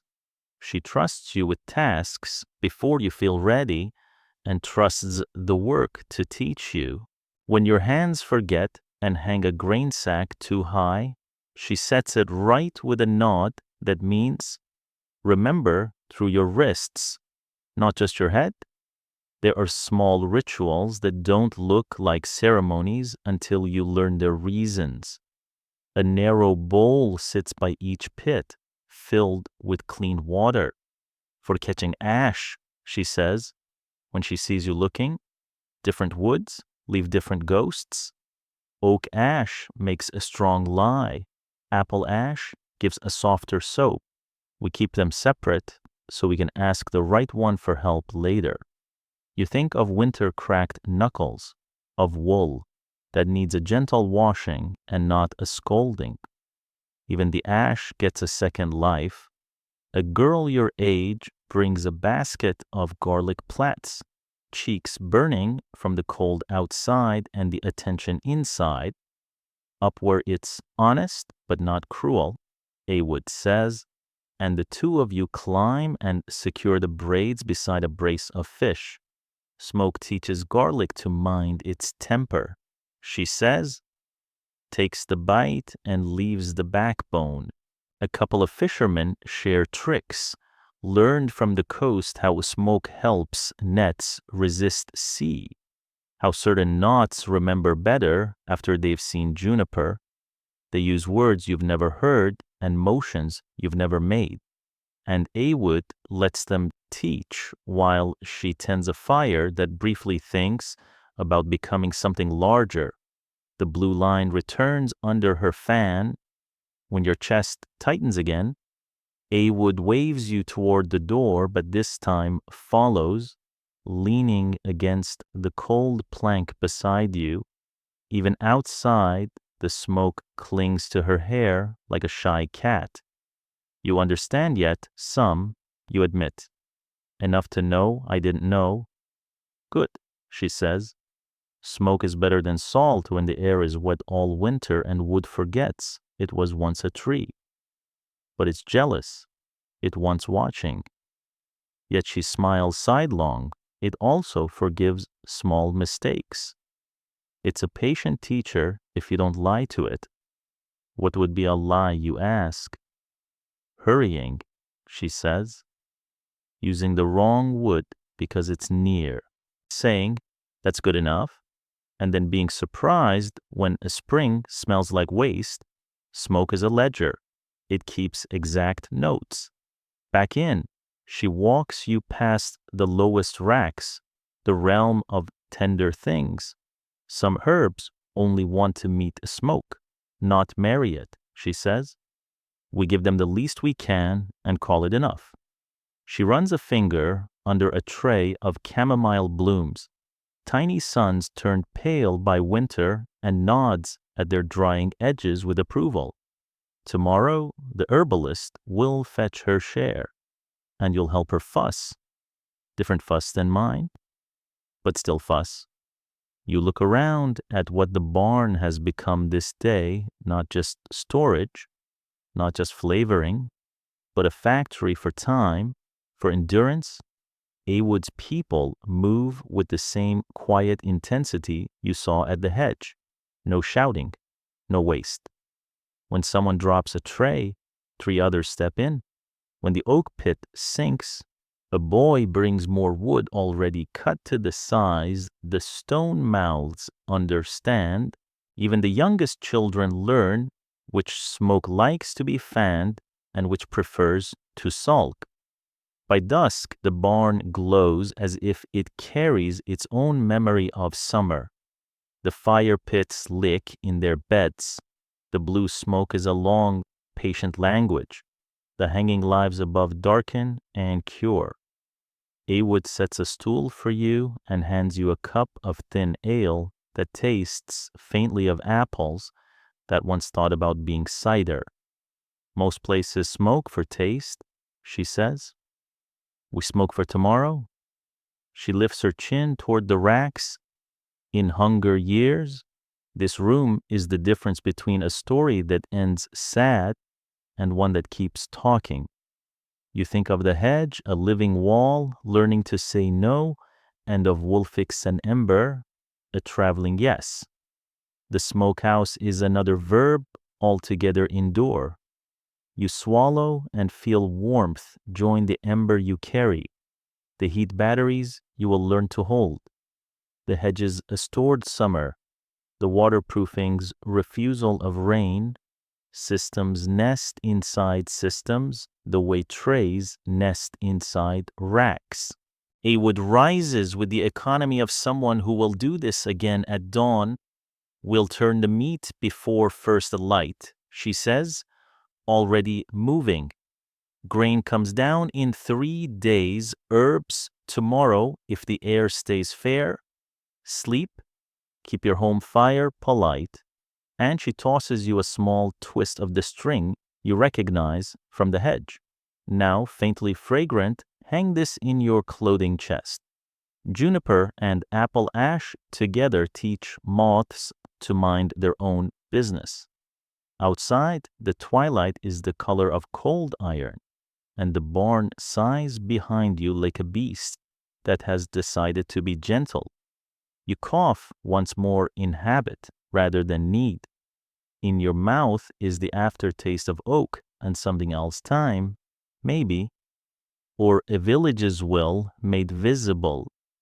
The smoke has entered your clothes. You suspect it has entered your thinking, too. Tomorrow, the herbalist will arrive with her baskets and her exacting eye. Tonight, as the village curls into itself, the barn watches like a quiet sentinel, mending perishable things with a doctrine older than ink touch. Everything lightly, long, in the rafters, garlic and fish and ham and herbs darken by degrees. In the pits, apple, oak, and juniper teach the air to keep. The smokehouse is a lung that never quite empties, and by mid-morning it breathes you into a smaller room off the main hall where the air is clearer, though still perfumed with wood and resin. Here the light is thin and kind. A table claims the center planks worn satin by years of hands covered in small bundles of plants, a knife with a narrow mind, and the strips of linen already frayed along the grain. An old woman sits with her back very straight, and her hair braided so neatly it could be used as a ruler. Mistress Agnes, Goodwife Awood, says, placing a palm on your shoulder as if to present an instrument. Wulfic's apprentice. He listens. Agnes doesn't look up immediately. Her fingers are busy with something dark and glossy leaves that remember summer a little too well. Listening is rarer than hearing, she says, not unkindly.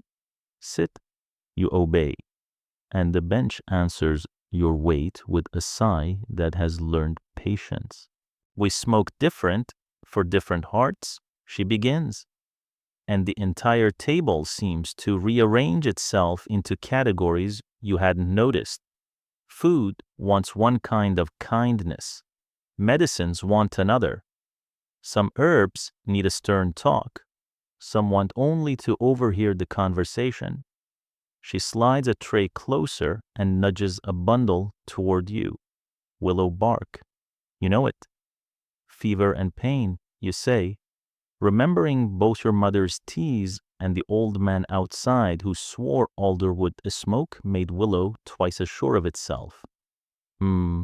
Agnes approves without smiling, but only if cut in the rising months, only if dried to the quick, only if smoke kisses it, not courts it.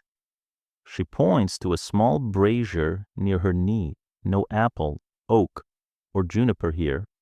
The chips are alder, giving off a very light, clean breath that distings the nose like a polite rebuke. Alder corrects willow's temper. Too much oak and you bully it. Too much apple and you sweeten away its edge. You think of Awood's fire pits, the choreographed exhale of wood. Agnes makes her own weather a private season just for plants. She sorts bundles into 3 groups. Strong smoke, she taps the first for stubborn things that need carrying deeper and longer. Gentle smoke, the second, to tame what's too wild. Her fingers rest on the third, and no smoke at all when the plant has already said enough. You help as she garbles her word for removing what doesn't belong, tough stems that give nothing, browned leaves that will only tell lies in the jar. Her knife is fast but never hurried. The waste pile stays small. We keep the bite out of mugwort, she says, laying it out in thin sheaves on a low rack. Or it walks in dreams when asked only to help the good. She knots a handful of yarrow, sets it where the air is lazy. This one is a soldier, stops bleeding, knits skin, but it can turn harsh. A wisp of juniper makes it mind its manners Rosemary, she spreads like green nails and slides toward the faint alder. Sick rooms get this, and doorways, when fevers run, smoke is our broom. A young helper brings trays from the main barn: thyme, sage, angelica root, plantain leaves ripped like a simple's palm. Agnes touches each as if reintroducing herself. Time answers through winter if you teach it to remember. She places it above the gentlest curl of a smoke. Sage for throats, but never for a nursing mother when milk must stay. She glances at you without needing to say more. Angelica when air turns wicked. Plantain for nettle and a sting. You ask about the bundles that wear linen shirts instead of a string. Strong ones, she says. We keep them from touching the racks so they don't borrow a tone from whoever hung here last. Cloth keeps their voice true. She smiles at your puzzled look. Plants have voices. Smoke should bring harmony, not a quarrel. The work finds its rhythm: select, sort, bind, place, and mark everything labeled not with ink, but with a grammar of knots. You're surprised your fingers can learn in an hour. A single overhand for softening, a flat reef knot for preserving, a figure 8 for keep away from children, 2 twists and a tuck for wake me in a hurry. She lets the chords teach you. If the jar breaks, the knot still speaks, she says. And not every keeper can read priest's letters. She hands you a little bundle of something she calls fever moss. Fresh. It runs too fast through the blood. In smoke, it learns to walk. The leaves smell like wet stone and penny iron. Only a breath, she cautions, just enough for humility. You set it where the smoke is little more than intention, and watch the ends curl as if relaxing their jaw. A lull opens. Agnes pours hot water over a pinch of thyme and covers it with a wooden plate. Herbs are not miracles, she says, when you try to thank her with a tone that sounds like worship. They are neighbors. If you've tended them with respect all year, they'll come when called.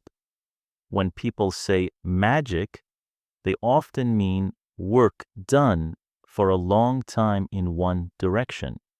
She blows across the steam and inhales the cup's warmth as if reminding herself of a friend's name. You widen your eyes toward the small brazier. Did you learn that trick in the abbey? You ask. Alder for willow, juniper for air. She shrugs, then nods toward the past. Some from old woman to young, and young to older.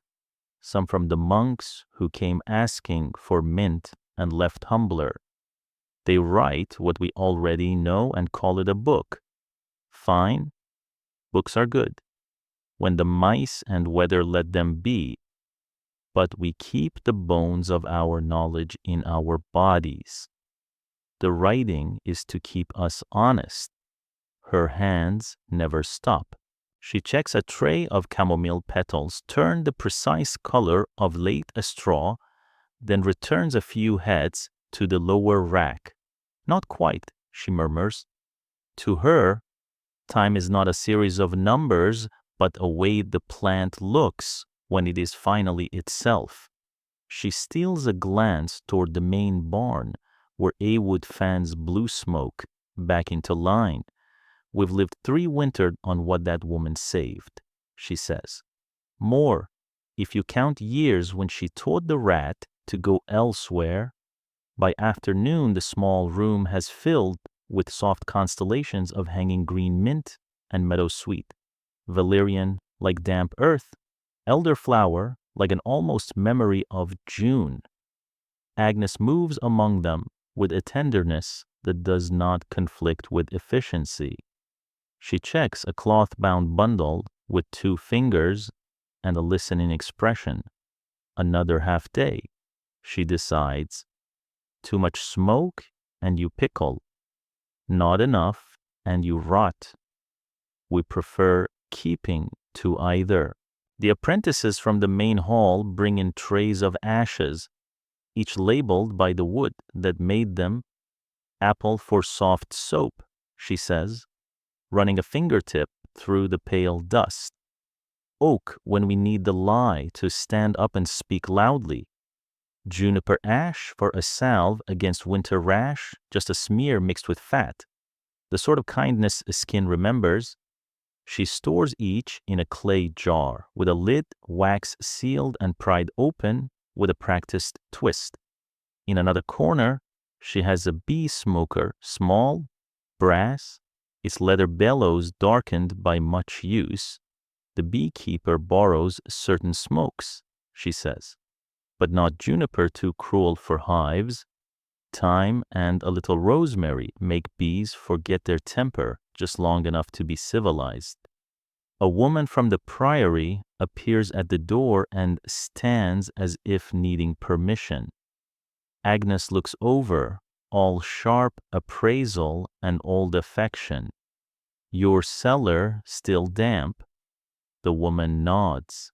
Then you'll take more juniper for the linens and a taller jar of rosemary hang the bundles above the sick beds when the coughing starts. And ash from apple, your soap has been scalding your hands. The woman smiles like someone remembered. It becomes clear that what Agnes keeps is larger than an inventory.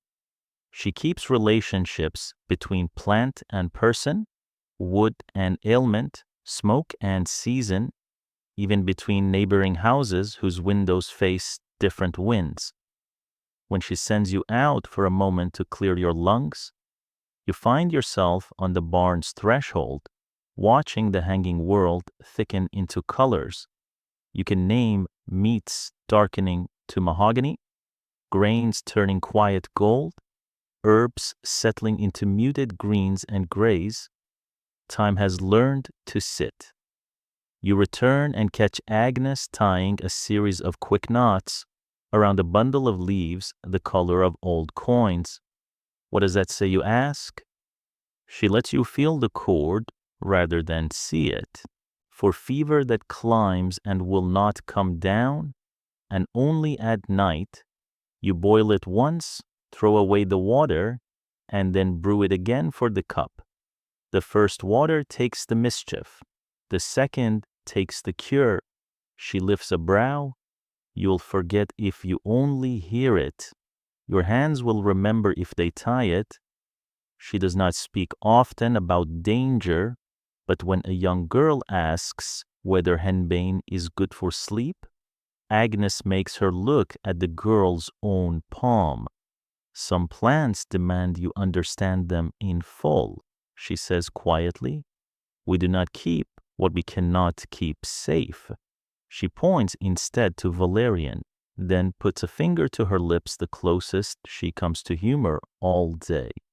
By late afternoon, the barn hums at its steadiest pitch, a long, continuous vowel. Awood passes the door to Agnes's room and tilts her head in a question that's half friendship, half craft. Agnes nods back. Her herbs are satisfied. She ties the last bundle and presses it into your hands. For Wolfik, she says, time, a whisper of rosemary, and a small pride of yarrow. The keeper sleeps less than men pretend. Before you can promise to deliver, she adds another small pouch for you. When your thinking runs and will not walk, breathe this. Not everything that burns is fire. On the way home, your clothes tell the story of your day. Your brother wrinkles his nose at the door and then breathes deeper. Awood's a smoke, he says, and Agnes's cupboard. Your mother lifts a bundle with reverence and tucks it near the rafters where warmth rises and does not scorch. Your father leans his elbows on the table. They'll be turning the big hams tomorrow, he says. And you realize a village can have a calendar made of food alone. That night, sleep finds you shaped like a question mark around the pocket warmer Mistress Hildegard lent you on a previous day. The room scented with thyme and the faint holiness of juniper. Through the walls, you can almost hear the smokehouse thinking blue breath sliding along muscle and grain, the old arithmetic of water leaving and keeping arriving. What Agnes taught sits in you like a second ember, the idea that smoke is not only preservation but persuasion, that plants can be made to remember their best selves, that knots and trays and ash and tiny fires can spell a language no frost can quite unlearn. You bank the home hearth with ash as soft as prayer. In the morning, the herbs will still be drying, the meats still darkening, the grain still becoming itself, and Agnes will sit with her knife, listening for the exact moment a plant says, now. You will carry her bundles to Wolfik before dawn, and you will not forget which knot means which story. You will not forget that she called herbs neighbors rather than miracles, nor that work done in one direction for a long time makes its own kind of magic. The barn exhales, the village inhales. Somewhere a cough finds rosemary, a fever meets willow with alder at its back, and a tired man falls asleep under chamomile that learned how to settle after a little smoke taught it manners. You drift with the same lesson in your bones. Not everything needs a blaze. Sometimes the old world keeps you by speaking low and long, and teaching even summer to survive winter by changing its voice. Morning comes with a sky the color of kiln ash. You carry Agnes's bundle to Wolfik time, a whisper of rosemary, a modest pride of yarrow, and find him already awake. Coaxing an ember like a friend, he refuses to let leave early. He tests your bundle's warmth, nods, and without ceremony places a fresh reed in your palm. Hildegard, today, he says, clay that keeps heat, cold, seed, intention. Tell her I sent you to learn the batteries. The potter's workshop sits by the creek, where the bank holds the right kind of mud, and the wind remembers to be patient. The place looks like a beehive that forgot to be small thrown vessels crowd shelves. A kiln chimney rises like a blunt finger, and everywhere the calm geometry of jars, crocks, and lidded mysteries. Mistress Hildegard herself is older than the roomer's hair bound back in a rope of gray, hands stained with seasons, posture straight as a rule. She does not waste faces on pleasantries. Wolfik's boy, she says, weighing you the way a potter weighs clay for grit, for water, for promise. Good. Sit. Watch.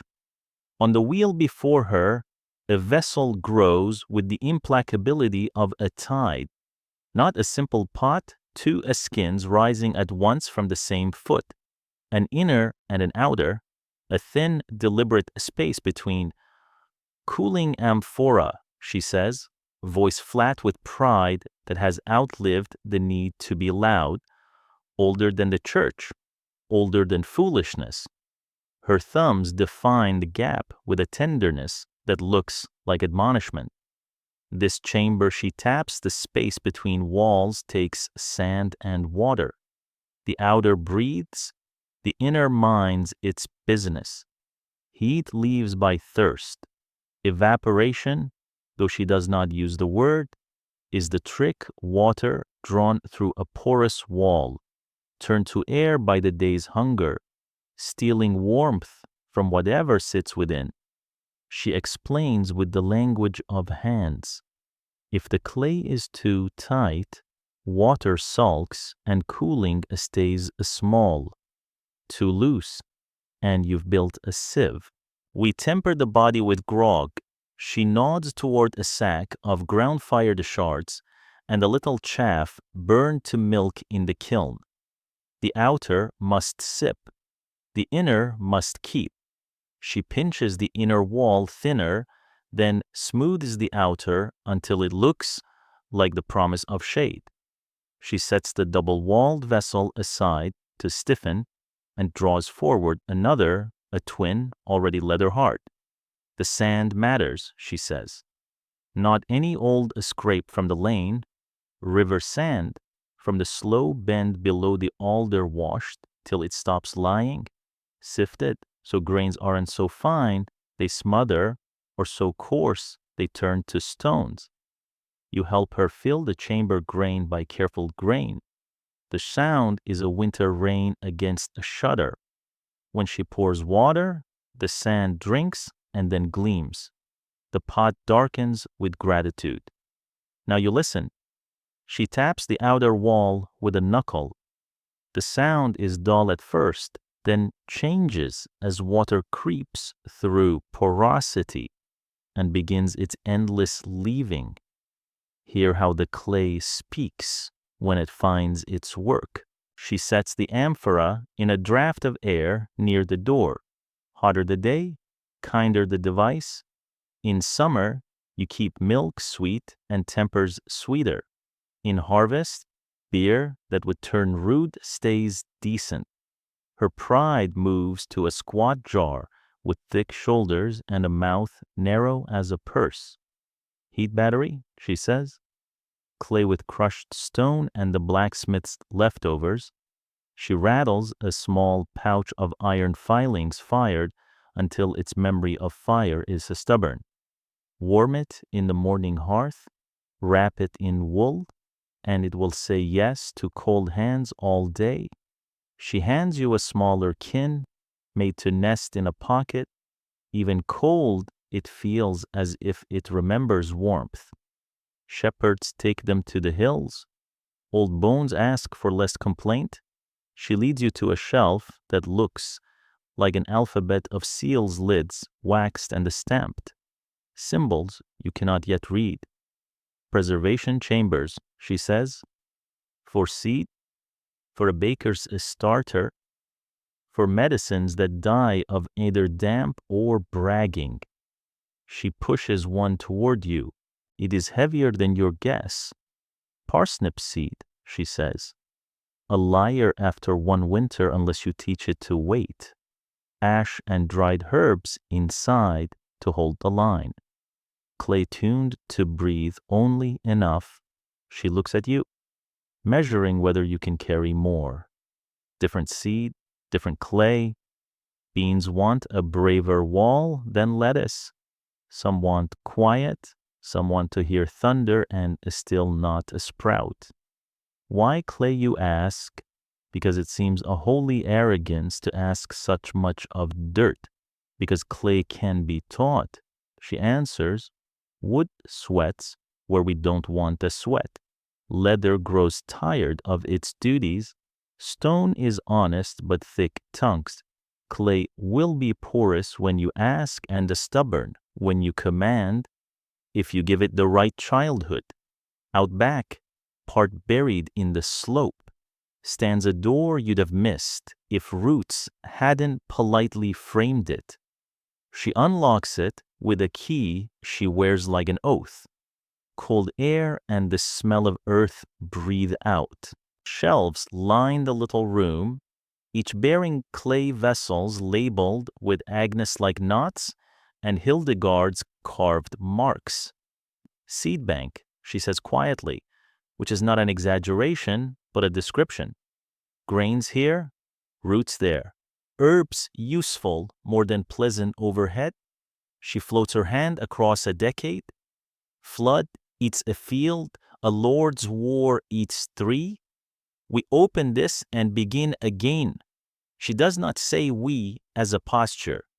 She says it the way you say home. The cool presses the back of your neck like a kindly palm. You run your fingers over lids and feel wax give and take. Some vessels hum with a faint dry smell ash and old herb. Others smell like nothing, which is also an answer. She taps labels. This is how we cheat mice, she says. Not only with clay, but with confusion. The jars that matter smell like the room. The jars that do not matter smell like feast. She grins once, quickly. We are kind to our enemies by keeping them ignorant. Back in the workshop, she sets a plain pitcher near the hearth until a steam clouds its mouth, then pours the near boiling water into a second vessel, a warming jug with walls thicker than a promise, and a cork that plugs it like a memory. She places it in your hands, warm, not scalding, heavy, not awkward. By nightfall, she says, the water inside still knows heat enough for washing, for a throat, for a mother who must tend a child through bad hours.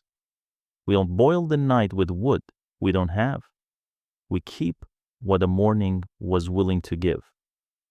You test the amphora filled earlier.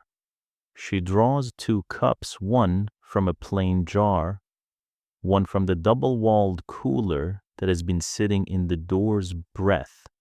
The difference is vow-breaking. One tastes like the room, the other tastes like a spring remembered. This works best when the air is rude, she says. The drier the day, the more eager the clay.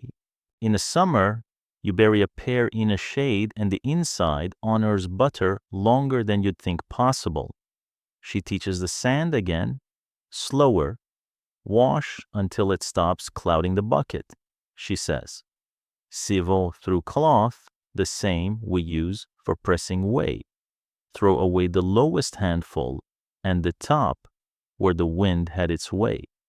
Keep the middle truth. She lets the sand fall between her fingers. It makes a whisper that might be a word.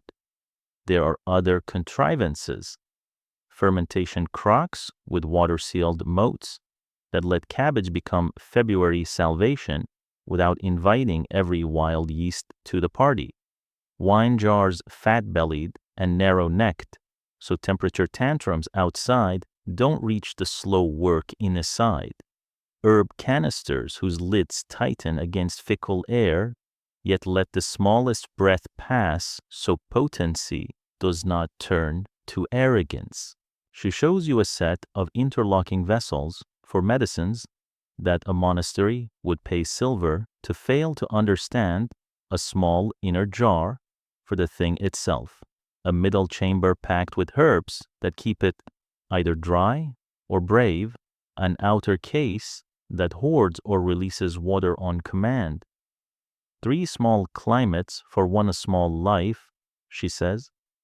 Simple once you believe it can be done. You fail at the wheel with honest vigor, too much water, not enough a spine, a lip that sags with self-pity. Hildegard corrects your hands without mocking your hands. Clay teaches you to ask before you force, she says. It remembers where you were unkind. She shows you how to pull a wall as even as prayer, how to read the surface for little dim secrets of weakness, how to let a shape tell you what it wants to become. Afternoon sinks into the creek, and the creek holds the light for a beat longer than the land. She moves a disc the size of a millstone toward the kiln's flank. It is darker than her other wares, a meteor fallen into her keeping. Night warmer, she says. We feed it on the kiln's last willingness. After the fires go, it gives hours back enough to take the bite out of a room where the old and the tender pretend not to mind the cold. When you shoulder your pack to leave, she presses a small jar into your palm, a pocket heat battery already warmed by the kiln's generosity. For the way home, she says, then, almost as an afterthought, and come back in 3 days when we fire. Bring a steady back and a willingness to be asmudged. You tuck the jar inside your cloak and its warmth turns the road shorter. At home, you set the little heater at the foot of your bedding and the day's cold admits defeat with surprising good manners. Your mother lifts the warming jug you carry as if it were an heirloom, and your father weighs the amphora's cool promise like a coin he'll never spend. Clay that stores weather, he says, baffled and pleased. You think of all the places you've seen this week where the village decided to keep something instead of chase it, embers, hedges, smoke, herbs, now heat and cold, seed and chances.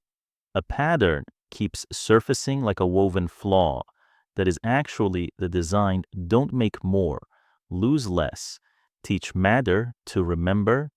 You bang the fire and listen to the pocket heater whisper its last. In 3 days, you will see the kiln lit to its fiercest discipline. You will learn why some vessels take glaze and others must remain thirsty. You will watch clay turn from doubt to decision. For now, you sleep with a small sun at your feet and the knowledge that under a hill, in darkness, a library of seeds waits without anxiety. Clay is not just pots. You think as sleep presses your eyelids, it is a way to argue with winter using only earth, water, and the heat you already had. Rain wakes you before the rooster can. Not a storm's drama, just that a steady, persuasive drizzle that teaches wool humility and floors to shine with mean puddles. Your father sits on the stool nearest the hearth, head bent, boots in his lap, leather as stiff as bad news. Cracked, he says, thumb pressing a seam that refuses to be persuaded.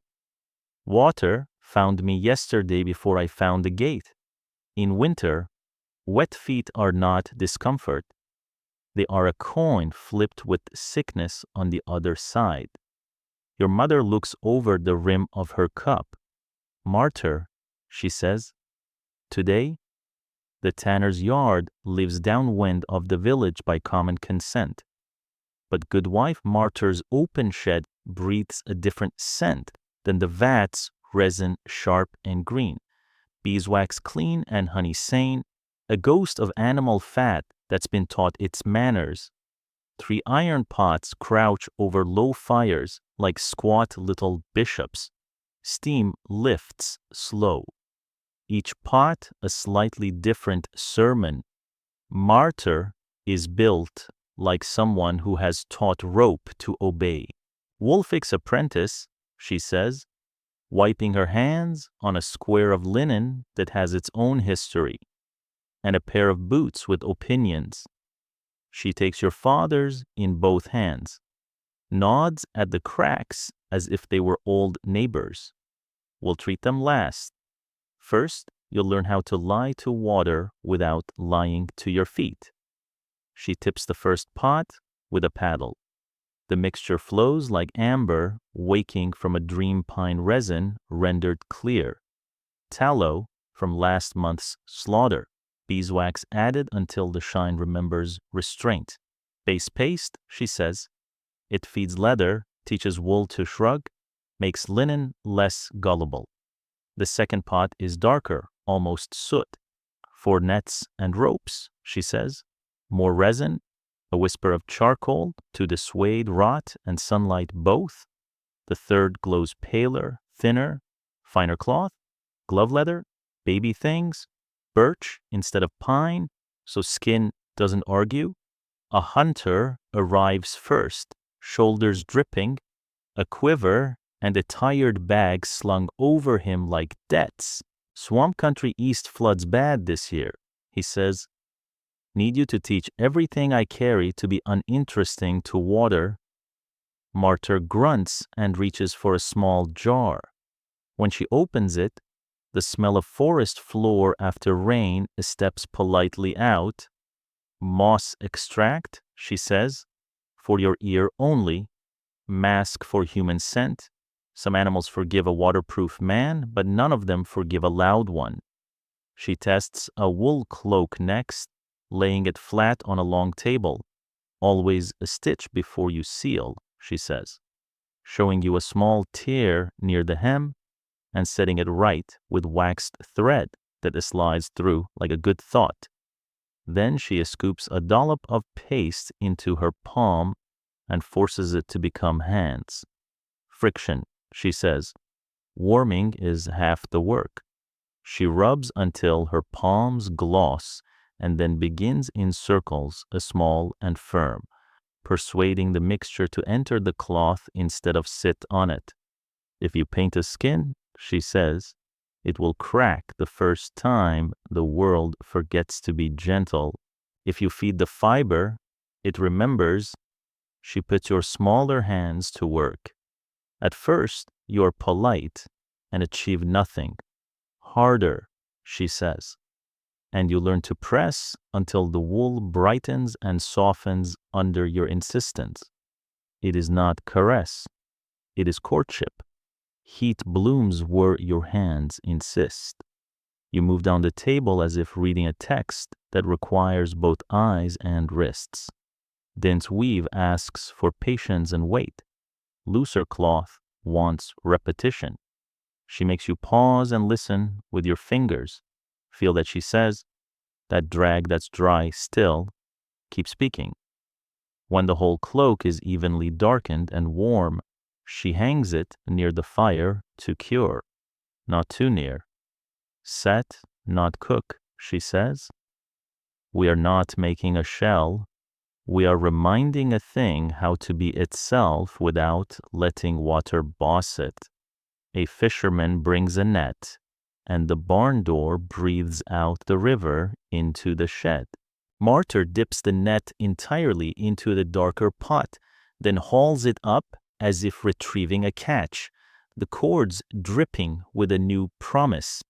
You and two others work the ropes through your hands until every knot feels taut, every twist thickens slightly without growing dumb. In spring, she says, this net won't rot for having remembered winter well, and fish will forgive it less.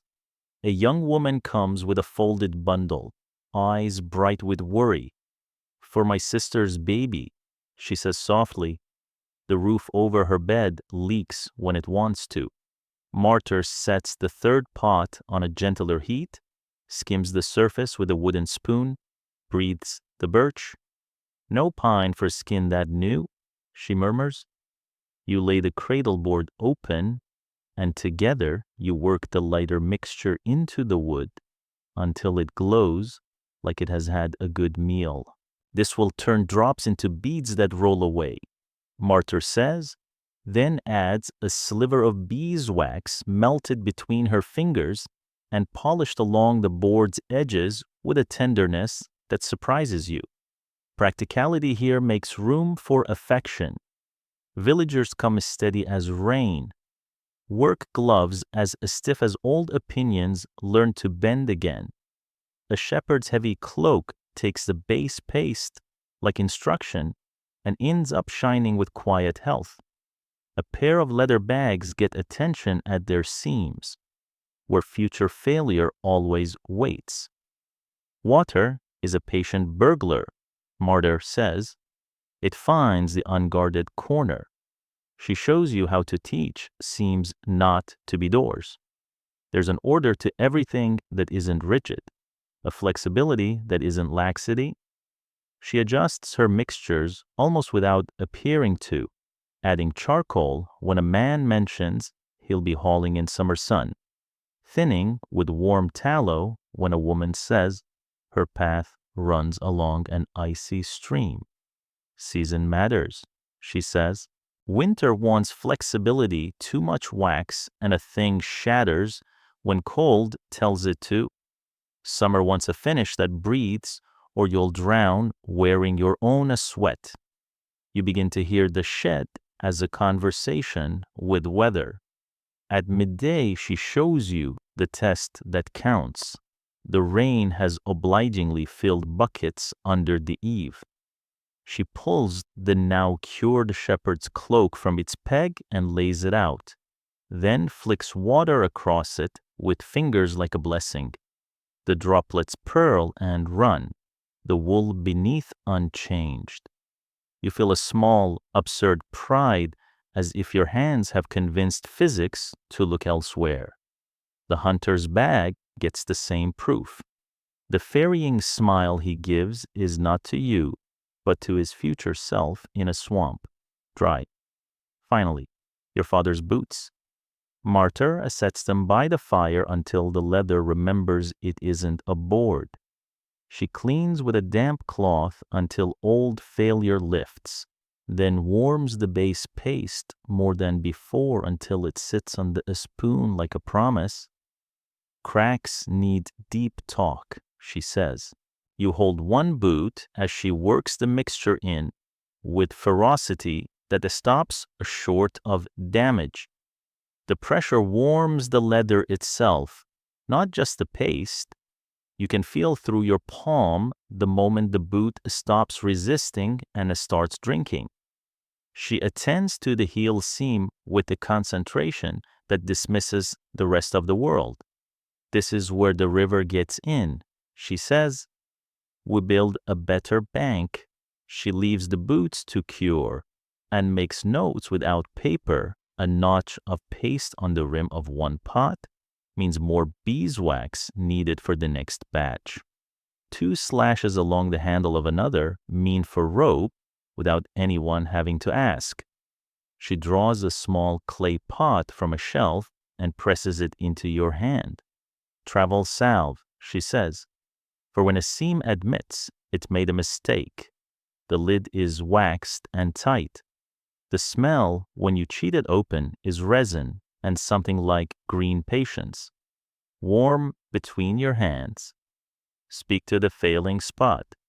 It will listen enough to get you home. Afternoon brings a man whose cloak has seen weather and bad decisions both.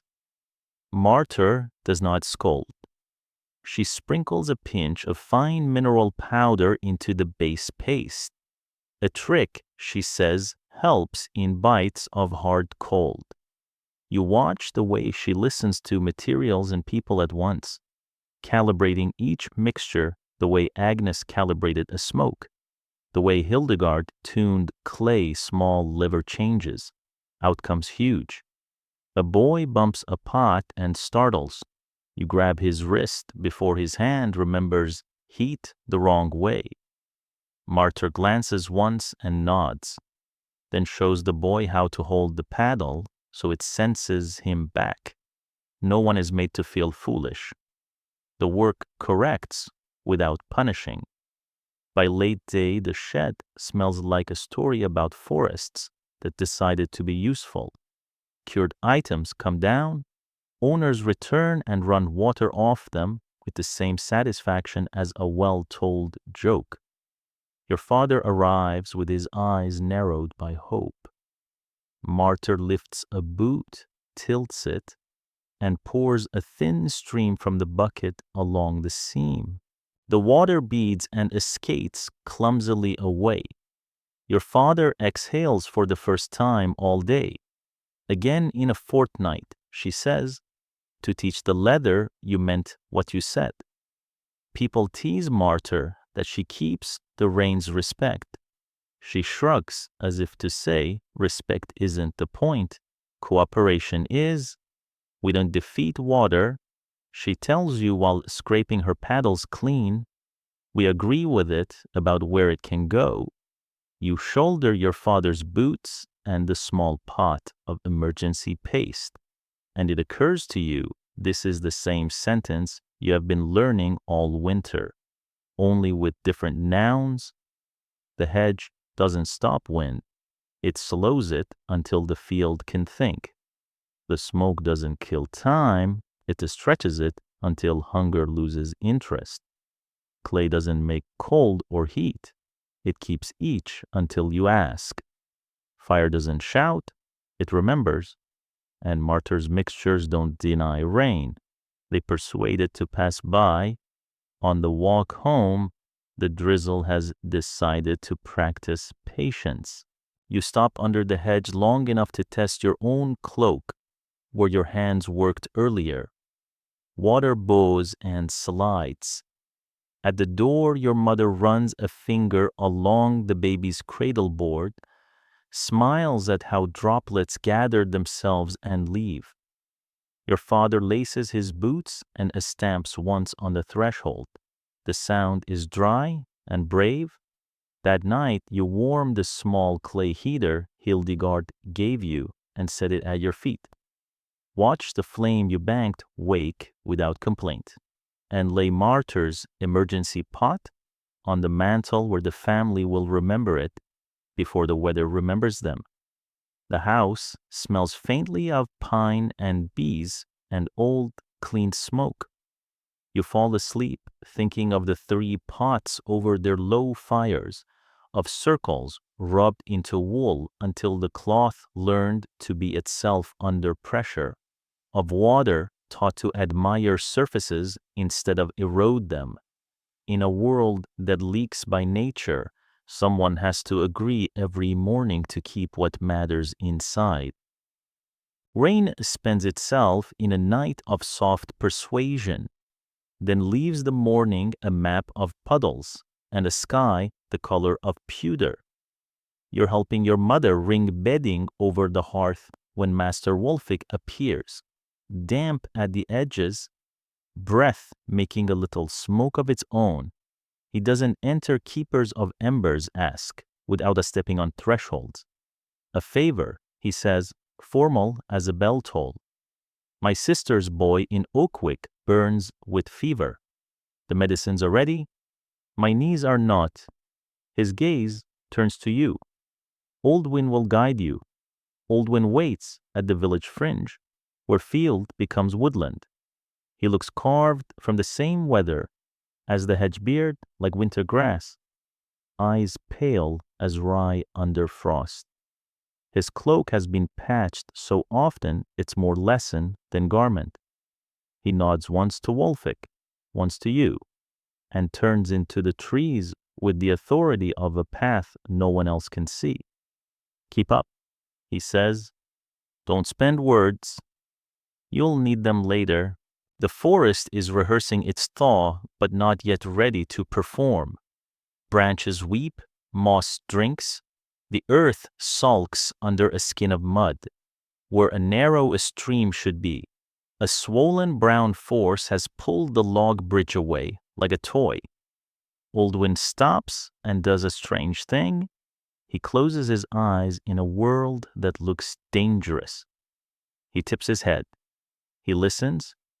You try to listen too, but the water's voice is everywhere. It takes a moment for your ears to peel the sound apart, the immediate rush right in front of you, heavy and full of its own importance, and farther up, a thinner, keener hiss. Upstream, Oldwin says, already moving, 200 paces, the banks pinch there. You scramble after. Sure enough, a place comes where rock narrows the channel and wind-thrown trees have made a rude bridge out of bad luck. You cross, testing each step with your staff the way Oldwin does. Tap. Wait. Trust. The forest talks, he says, not bothering to look back. Most men answer with their eyes and miss the greeting. He points his chin toward the canopy.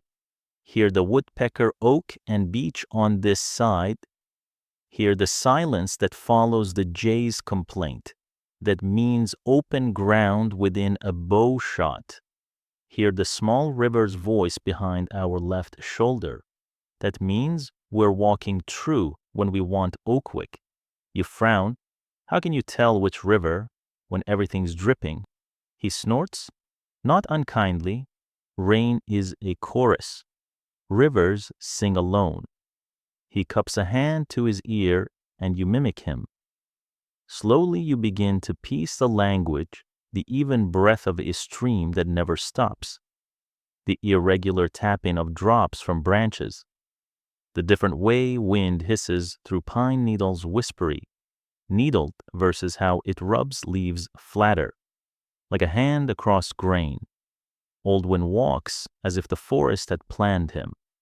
Where the path shoulders into bramble, he slides.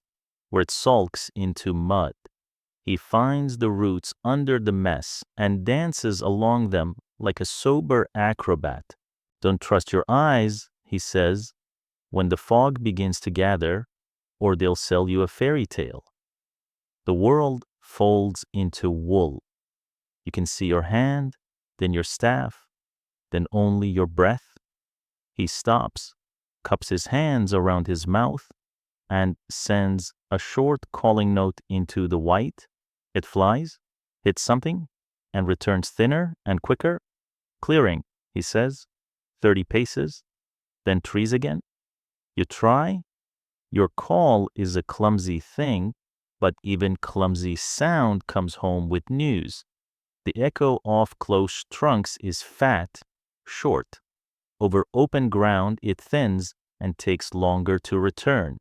A messenger with a farther road. He shows you how to strike your staff against a trunk and listen to the way the sound swims away. Wide wood answers low, he says. Hollow ground answers strange. He taps in 3 places, the third gives back a note with a water-fretted wobble. Bog, he says. Step there, and winter keeps your boots.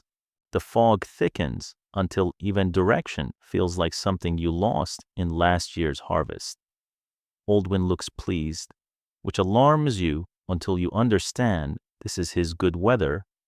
He moves by sound and smell, by the way cold collects or thins, by birds that speak from one habitat but not another.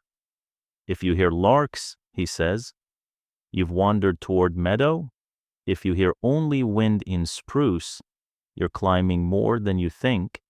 If robins chatter crossly at your ankles, you've likely trod the brush too deep. A raven croaks somewhere, and the sound seems to bend. Oldwin turns. Ridge, he says, and the hill confirms it underfoot after 6 steps. Was it always done like this, you ask, when he allows bread and a swallow from your flask? He tears his bit with teeth that look made of age. Before roads were promises, men traveled by church bells and water speech and birds who refused to be quiet. He says, in fog, a bell will carry like a prayer if the village can afford to ring it. In dark, you sing on purpose so you don't walk off the world. He watches you think. Sound is a rope you throw into the unseen. Pull on it, and you learn what knots are tied to it. By midday, the fog loosens its hold. The forest changes its mind about being a wall and resumes being a company of trees. Oldwin stops you with a raised palm you've learned not to ignore. Listen for the quiet, he says. The phrase is ridiculous until you hear it, a sudden absence of small, busy life. The path ahead is charcoaled with fallen beech, victims of last storm's temper. He skirts them without sighing. Silence means trouble as often as noise, he says. Birds go quiet for hawks, men, storms, and foolish boys who think forest is background. Rain returns not as a sheet, but as a thread that pulls itself through the afternoon. Oldwin says shelter before a drop finds your eyebrow. He heads not for a cave or a hut. There are none, but for a stand of pine whose lower branches knit a room out of needles. The sound of rain on that roof is intricate and unthreatening, like fingers drumming a table while they wait for an answer. Oldwin watches the pattern with the attention of a miser watching coin count itself. 30 minutes, he says, and the rain obeys. Or perhaps he's learned to predict it with the same ear he uses on rivers. Weather tells the forest before it tells men. He adds, you reach Ukwick as the day decides to close its book early. Oldwin does not enter the hamlet so much as acknowledge it.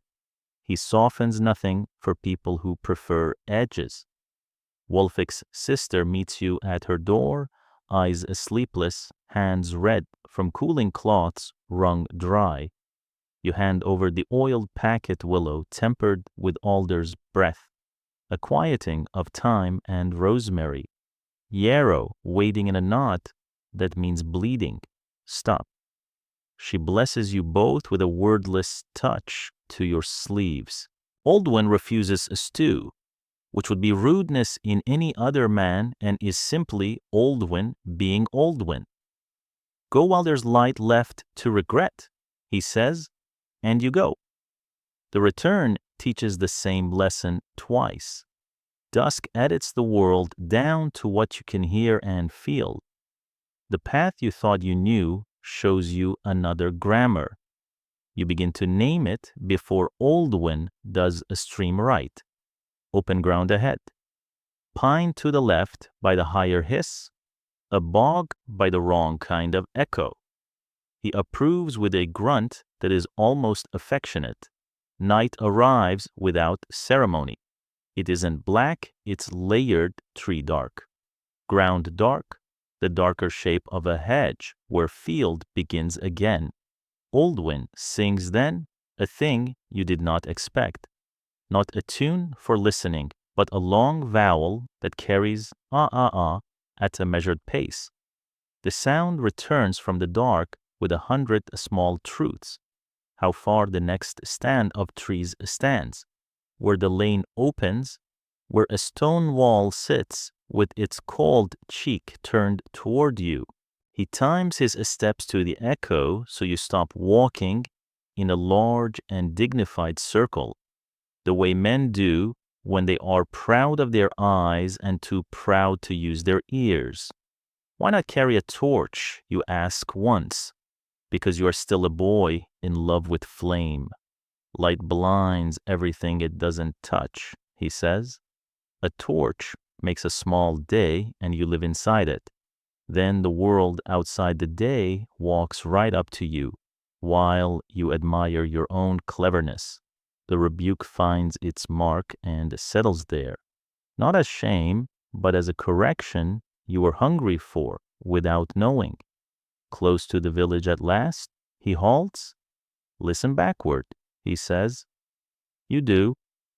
And the day you just made strips itself for you, the sound of the little river's regular promise, the hush where pine makes even rainfall discreet, the different manners of wind at hedge height versus in open field, the scratch of a fox passing the wall on a private errand, somewhere a church bell, far off in another parish, lifts once as if to test the air.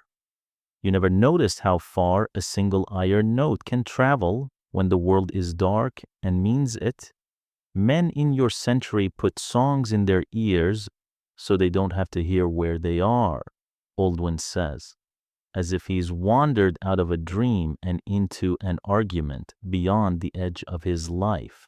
It's an odd remark, like the ones he makes from time to time that feel older and newer than he is. They walk inside a noise and call it safety. He touches the hedge with the backs of his fingers the way Mistress Edith does. We learned here that the world gives instructions if you keep a hand free to write them down. Master Wulfik is waiting when you step into the keeper's circle of lamplight. Something in his shoulders releases when he sees your face. Something in his eyes says he had the ember ready in case Min needed calling from the fields for a midnight run. Did he learn? Wulfik asks Oldwin.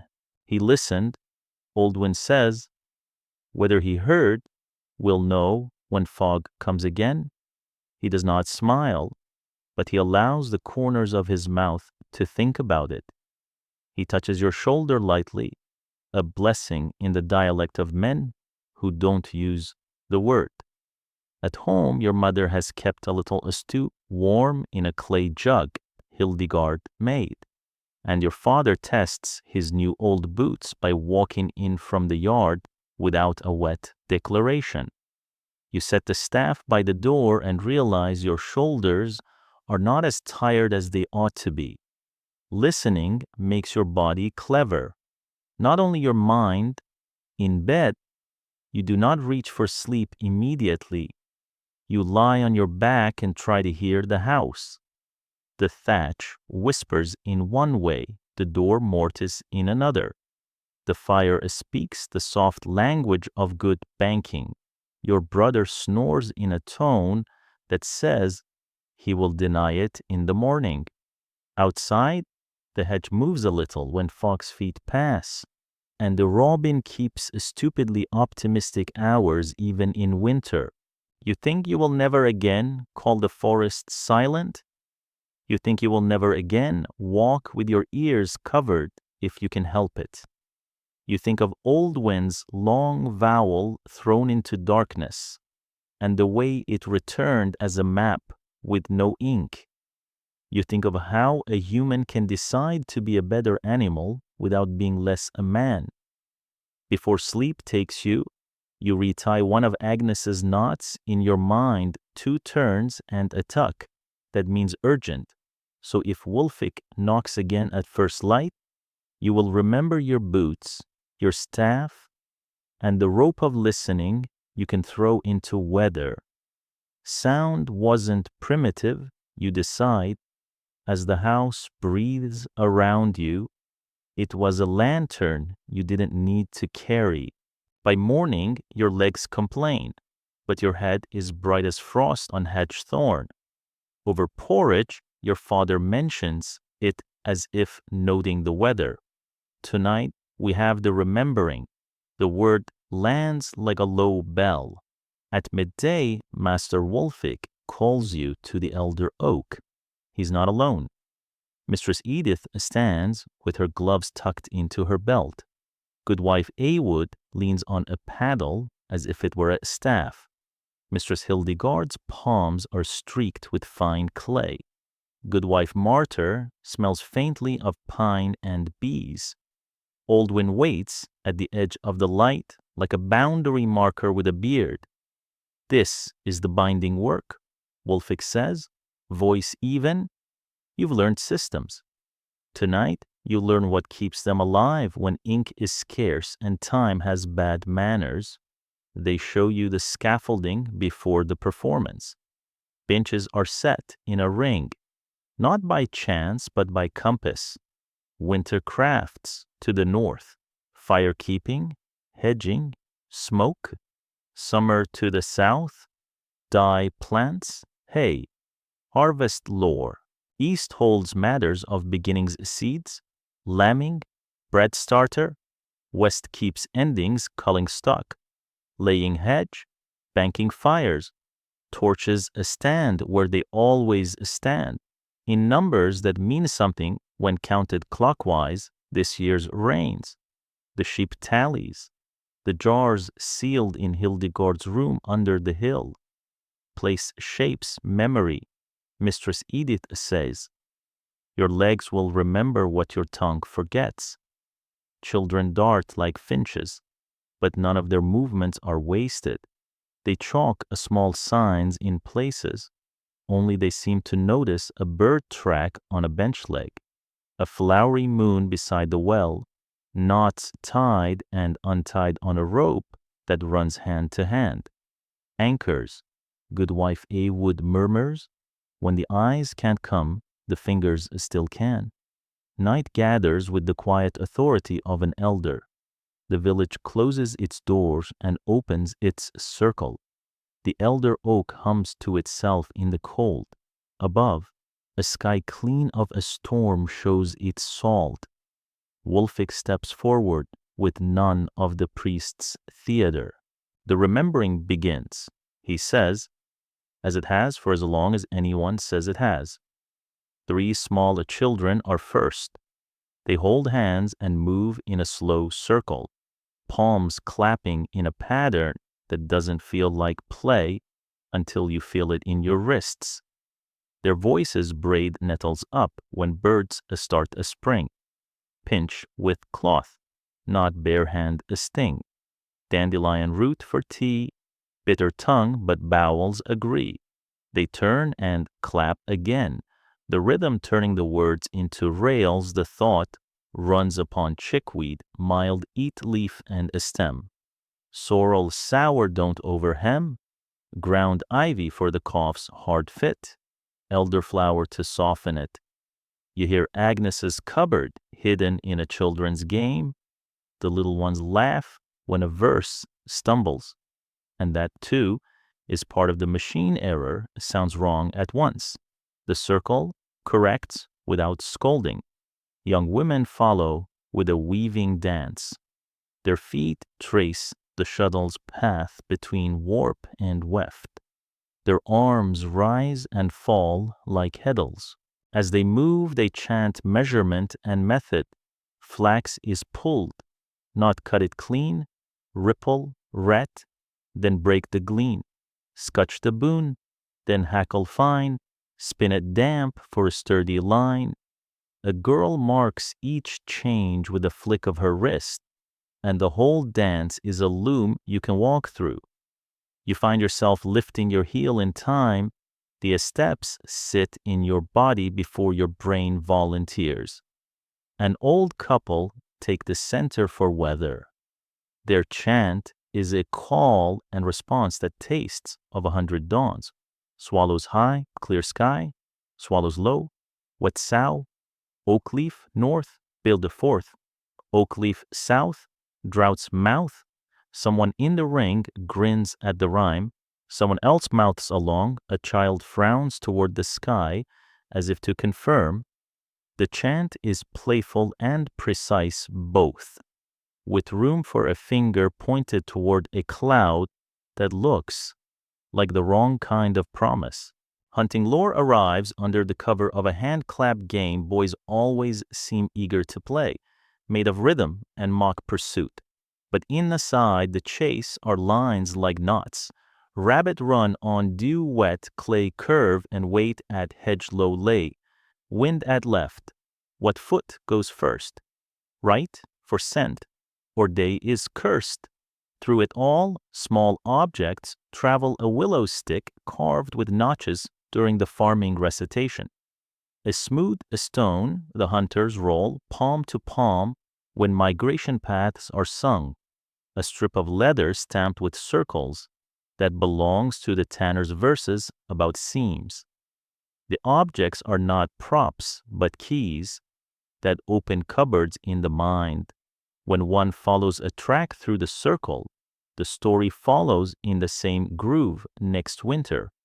Hildegard stands when the circle wants clay.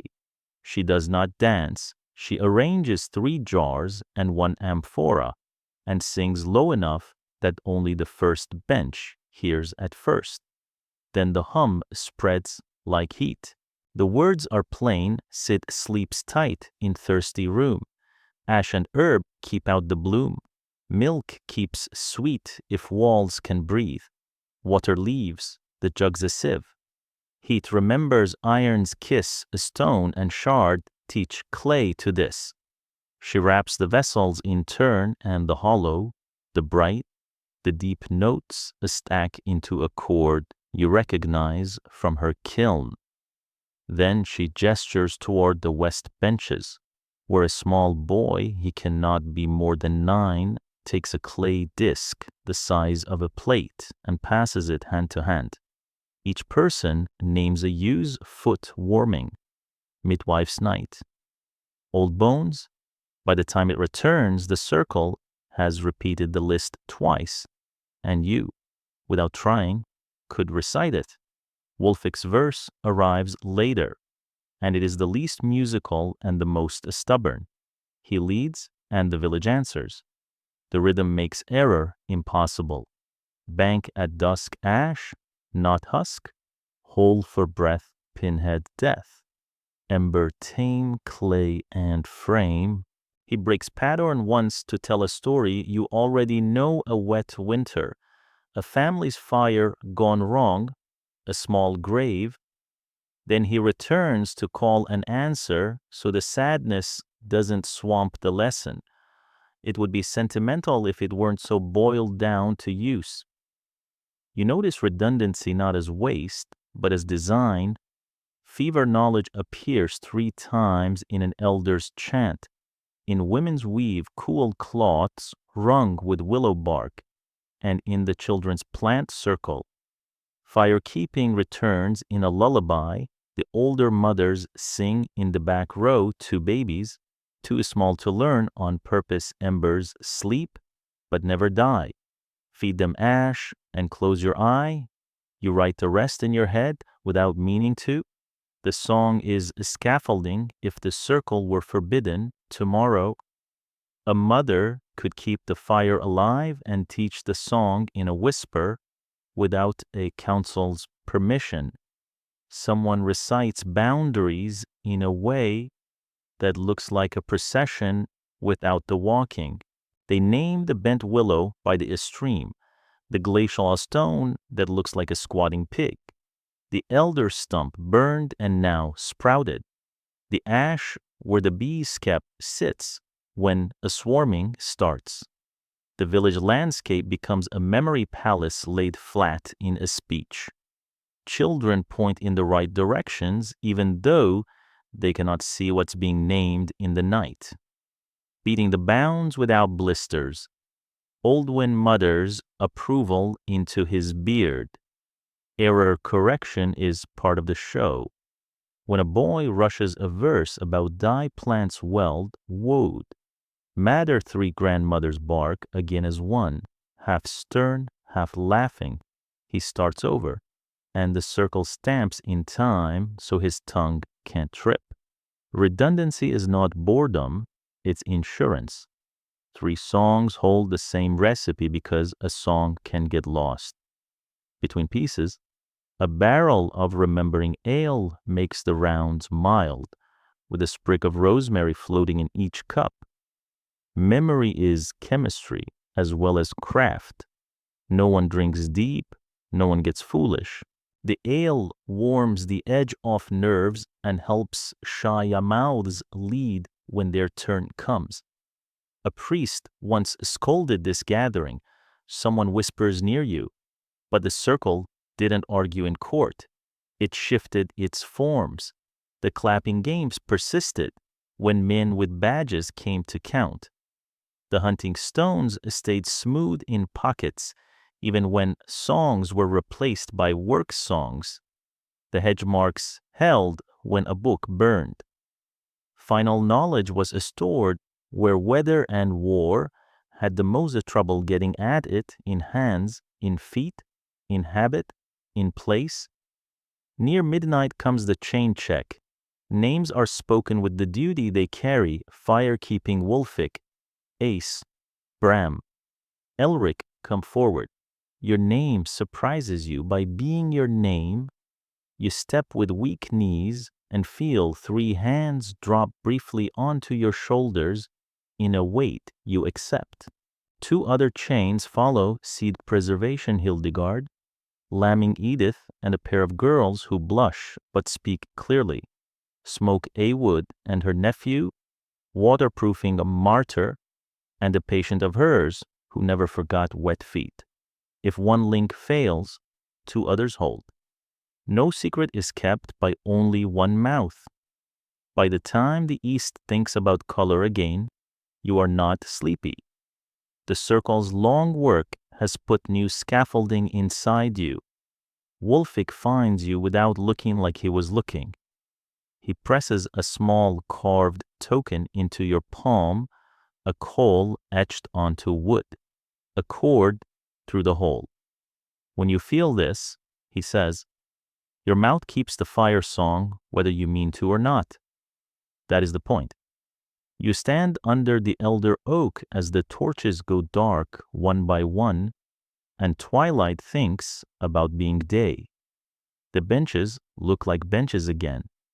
The chalk marks wash in the night's damp. But the room the circle made still exists in your body. You could walk its north without light and find winter. You could look east with your eyes closed and taste seed. Somewhere a mother hums the ember lullaby to a child who will never remember being there and will never forget the song. On your way home, you catch Oldwin looking at the horizon's thin rim. Some men keep knowledge in boxes. He says to the hedge, we keep it in seasons. He does not wait for you to agree. You do anyway. Winter tightens like a belt you can feel in your ribs. Days grow short and honest. Nights stack like slate. Work continues, not as a march of novelties, but as a braid embers waking bread before dawn. The hedge giving twigs for the morning's kindling and hawthorn leaves for the pot. Smoke muting damp. Clay remembering the day's heat and the night's milk. Wool shedding rain. Your ears finding the low grammar of weather on the roof. After the remembering, the village seems less like a collection of households and more like a machine with patience for fuel. Master Wulfik waits for you after a morning of hedge mending, his face arranged in a calm you recognize as ceremony. There's someone you should meet, he says, and the words carry the mild gravity of a church bell. He takes the path you do not take by habit, along the brook, past the willow that remembers lightning, up a hummocked rise where the snow keeps to the shade, toward a small dwelling set politely apart from the village, as if not to wear the grass too thin. Smoke writes from a crooked chimney with neat penmanship. The door opens before Wulfik knocks. The woman in the doorway is older than your guesses allow a skin mapped into tributaries of experience. Eyes bright as hoarfrost in sun. She leans only on dignity. Keeper, Wulfik says, with the respect he keeps for very few. The apprentice, she looks you over like a tailor, measuring not just a body, but the way a body will move. Come in, she says. The cold does not love bone. Inside, walls become shelves and shelves become a map of the village's memory.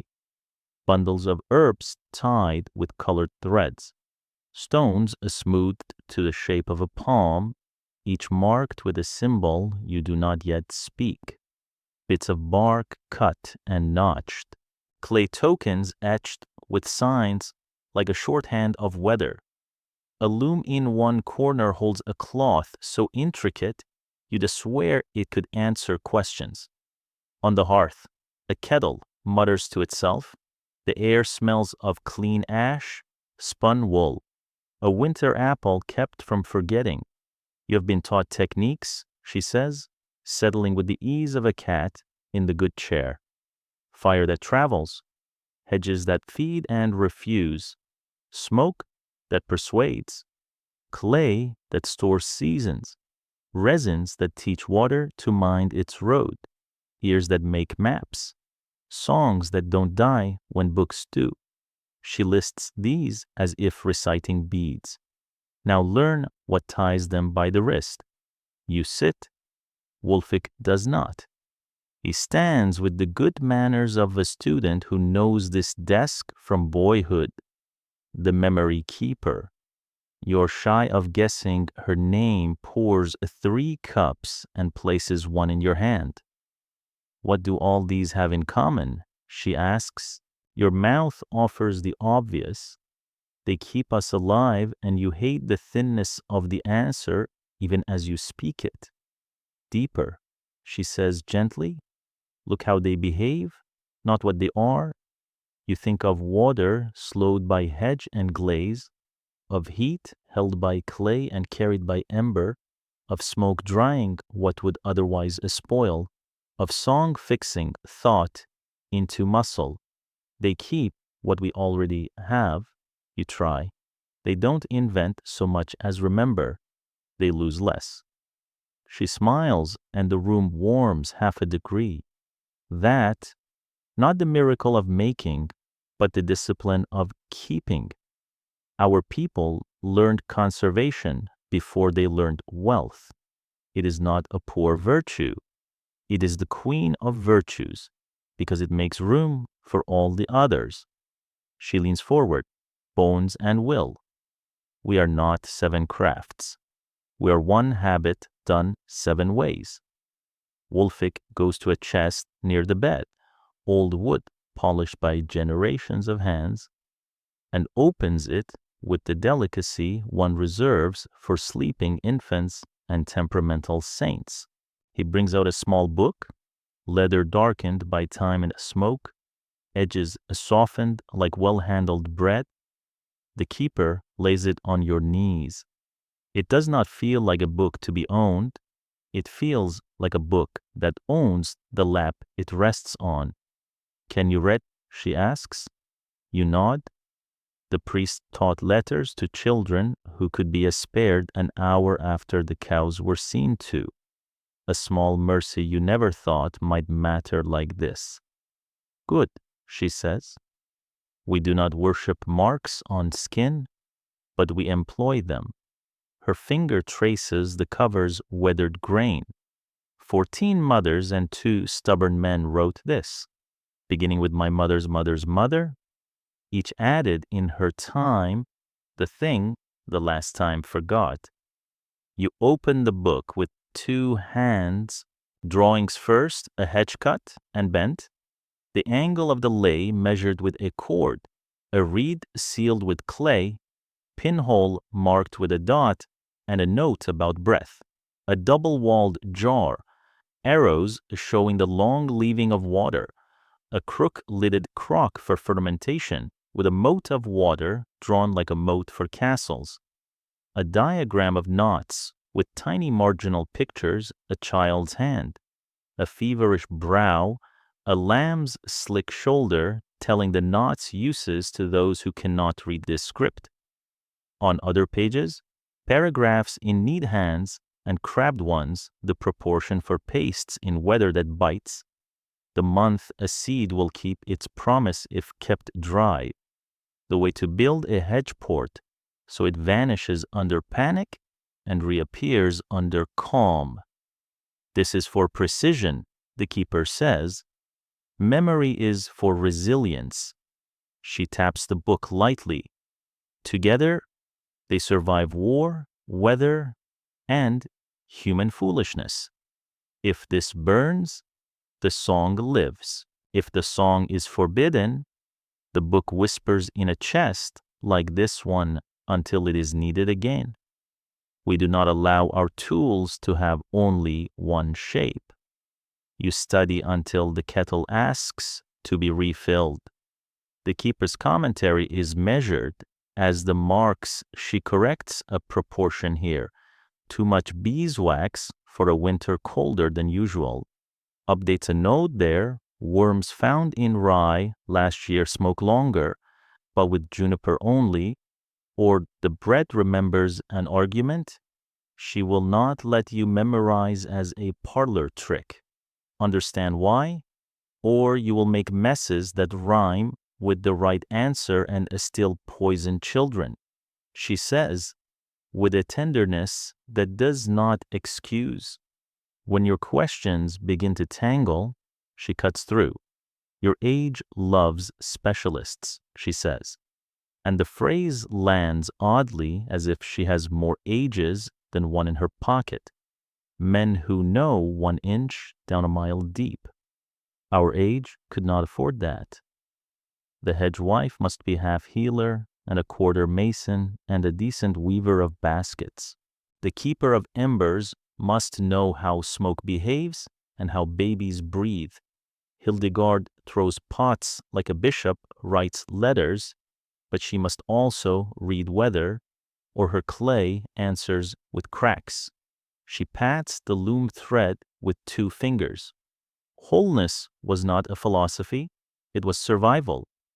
Wolfik gestures toward a shelf of little objects, stones, shells, carved bits of bone, each with a hole drilled neat and a cord threaded.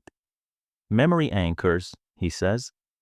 The keeper plucks one and drops it into your palm. It is a smooth river pebble, drilled and a strung, etched with a glyph, something like a small flame cradled in a cup. When your fingers find this in your pocket, she says, your mouth remembers the fire-keeping verse before you decide to remember. Pass it hand to hand when you teach. Touch is a teacher letter's envy.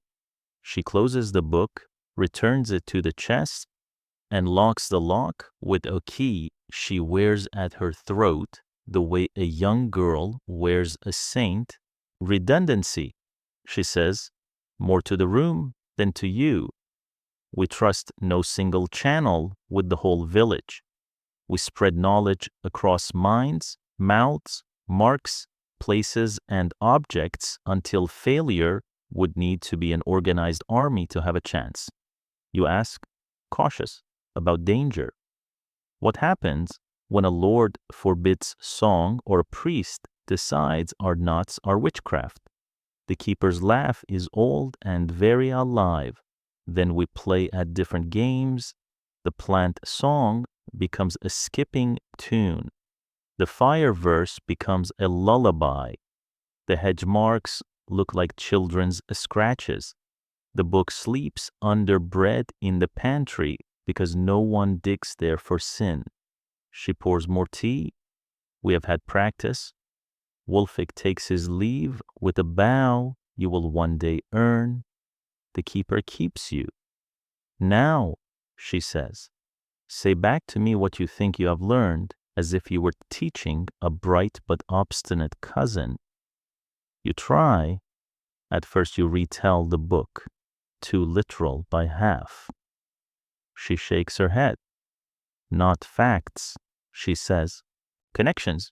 You tug on threads, hedge to birds, to insects, to grain, smoke to grain, to ash, to soap, to hands, to herbs, clay, to seed, to famine, to stubbornness, resins to rain, to health, sound, to travel, to trade, to song, song to memory, to hedge marks, to book. When you stop for breath, she looks a little less like winter and a little more like spring. Good, she says. You are not a chest.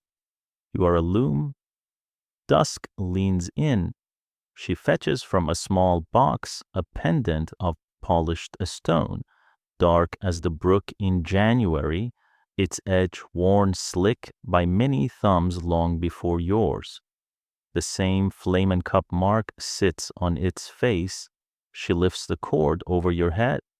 The stone lands against your sternum with that particular weight of things that insist on mattering. For the new keeper's chain, she says, not a charm and anchor. When fright comes, touch it before you decide. It will remind your hands what they know even when your head is noisy. You walk home with the small, warm gravity under your shirt and a new way to feel winter. The stars are extravagant and indifferent. The hedge moves in its sleep. Your mother has already heated Hildegard's jug for washing. Your father tests the boots, martyr, persuaded. A faint ribbon of juniper from Awood's barn threads the house like a friendly ghost. You bank the fire with the quiet correctness Wolfik's verse has lodged in your tendons. The pendant rests like a second pulse. Sleep takes its time coming. On your back, you rehearse not data, but attitude. Do not waste what you will later need. Turn enemies into servants by changing the pace of things. Build walls that feed you while they refuse others. Store knowledge in more than one box. Teach children with games. Pour precision into ink and resilience into habit. In your mind's ear, you can hear the keeper's sentence. simple as bread. We are one habit done 7 ways. The house breathes. The hedge mutters in thorn language. Somewhere, the pig sleeps under a lock in a room that is also a memory palace, guarded by a woman who has outlasted winters and men with opinions. The pendant finds your thumb before sleep takes you. A single grateful thought: the old world did not only survive, it kept. The winter chooses a night to remind everyone who is elder. It begins with a wind that sounds like an argument you don't want, and then the cold arrives like a decision. By dusk, the sky's iron, and the moon lifts, rhymed as if someone left her out in the frost too long. Your mother checks the warming jug and puts another heat battery near your father's tools so the iron won't bite back at dawn. You bang the hearth deep under apple ash, the way the song taught your hands embers nestled, breath hole pin small, a soft dome of ash like a blanket on a sleeping child. The pendant the memory keeper gave you rests warm against your chest as if another ember chose to be a stone. Before full dark, the first alarm, a bang against the door. Then Oswald in the frame, cap in his fists and fear under his manners. Goody Thrice's time has come on wrong, he says, too early and too hard. The midwife slipped on the ice by the mill and can't move from her bed. Your mother's eyes flick to you, to the door, to the cupboard, where Agnes's bundles hang obedient as troops. We go, she says, and there is no wringing of hands between decision and movement. You pinch a coal with tongs, cradle it into the small clay pot near the hearth, and transfer its orange heart into the reed bundle, Wolfic renewed, sealed with wax and a prayer you don't name. The fire at your back learns to wait. The ember in your pocket learns to travel. You wrap the pocket heat battery Hildegard lent you in wool and tuck it with the reed to keep the cold polite. Your father shrugs into his cloak, boots that martyr persuaded against water, and cold laced as if speed were a virtue. Outside, the wind slaps your face with a hand full of knives. The lane is already drifted into strange, shallow hills. The hedge on the north side of the village bends, not breaking, thorns combing the gale into something less cruel by the time it reaches you. You think for a moment about the cut and lay that made such bending possible and feel a small gratitude to Mistress Edith that is not small at all. Oldwin steps from the hedge's shadow as if he'd been cut from it. Midwife's away, he says, reading Oswald's shape more than his words. Agnes will be our mother tonight. He lifts an eyebrow at you, ears ready. You nod, and your belly unclenches by an inch. The path to Goody Thrice's runs along the creek that now sings like a blade being sharpened. Oldwin walks in the wind's blind with his head canted, hearing not the cold is stupid and loud, but the way the dark returns his own measured voice. Fence left in 3 paces, he says. Your shin confirms it. Elma fallen across the lane after that step high where the bark peels. Don't insult your kneecaps. You obey the way a man obeys gravity. Inside the Thrice cottage, air is thick and wet. A woman labors in a way that frightens anyone who knows about beginnings. Agnes is already there. Someone fetched her. At first growl of wind, and she does not waste breath telling the story. Too soon by a fortnight, she mutters, hands clean, hair like a gray plaited proof of discipline. Will still keep the gate. She sends you and your mother to the smoke bundle shelf and rattles instructions that live in your fingers before you know them. Yarrow for bleeding, but polite with it. Thyme for air, a whisper of rosemary to keep a strength from wandering. Warm water, not a boil. Warm the room without burning it. Hildegard's night warmer sits by the hearth, drinking fire. You help the father set it near the bed, so the air thinks better of itself and the mother can unclench her shoulders between storms. Your mother rubs a little birch softened paste from martyr along the cradle's seam, which has started to weep under a leaky thatch. The drops bead and slide away as if they've remembered manners. You hang Agnes's rosemary over the bed, smoke from a pinch of juniper rising in a thin thread that dissuades the room's damp without making anyone cough. The labor catches and stumbles. The baby's impatient and turned wrong. Agnes's hands become maps. You learned knots, she asks you, without looking up. And at your nod, she twitches a length of linen with 2 turns and a tuck.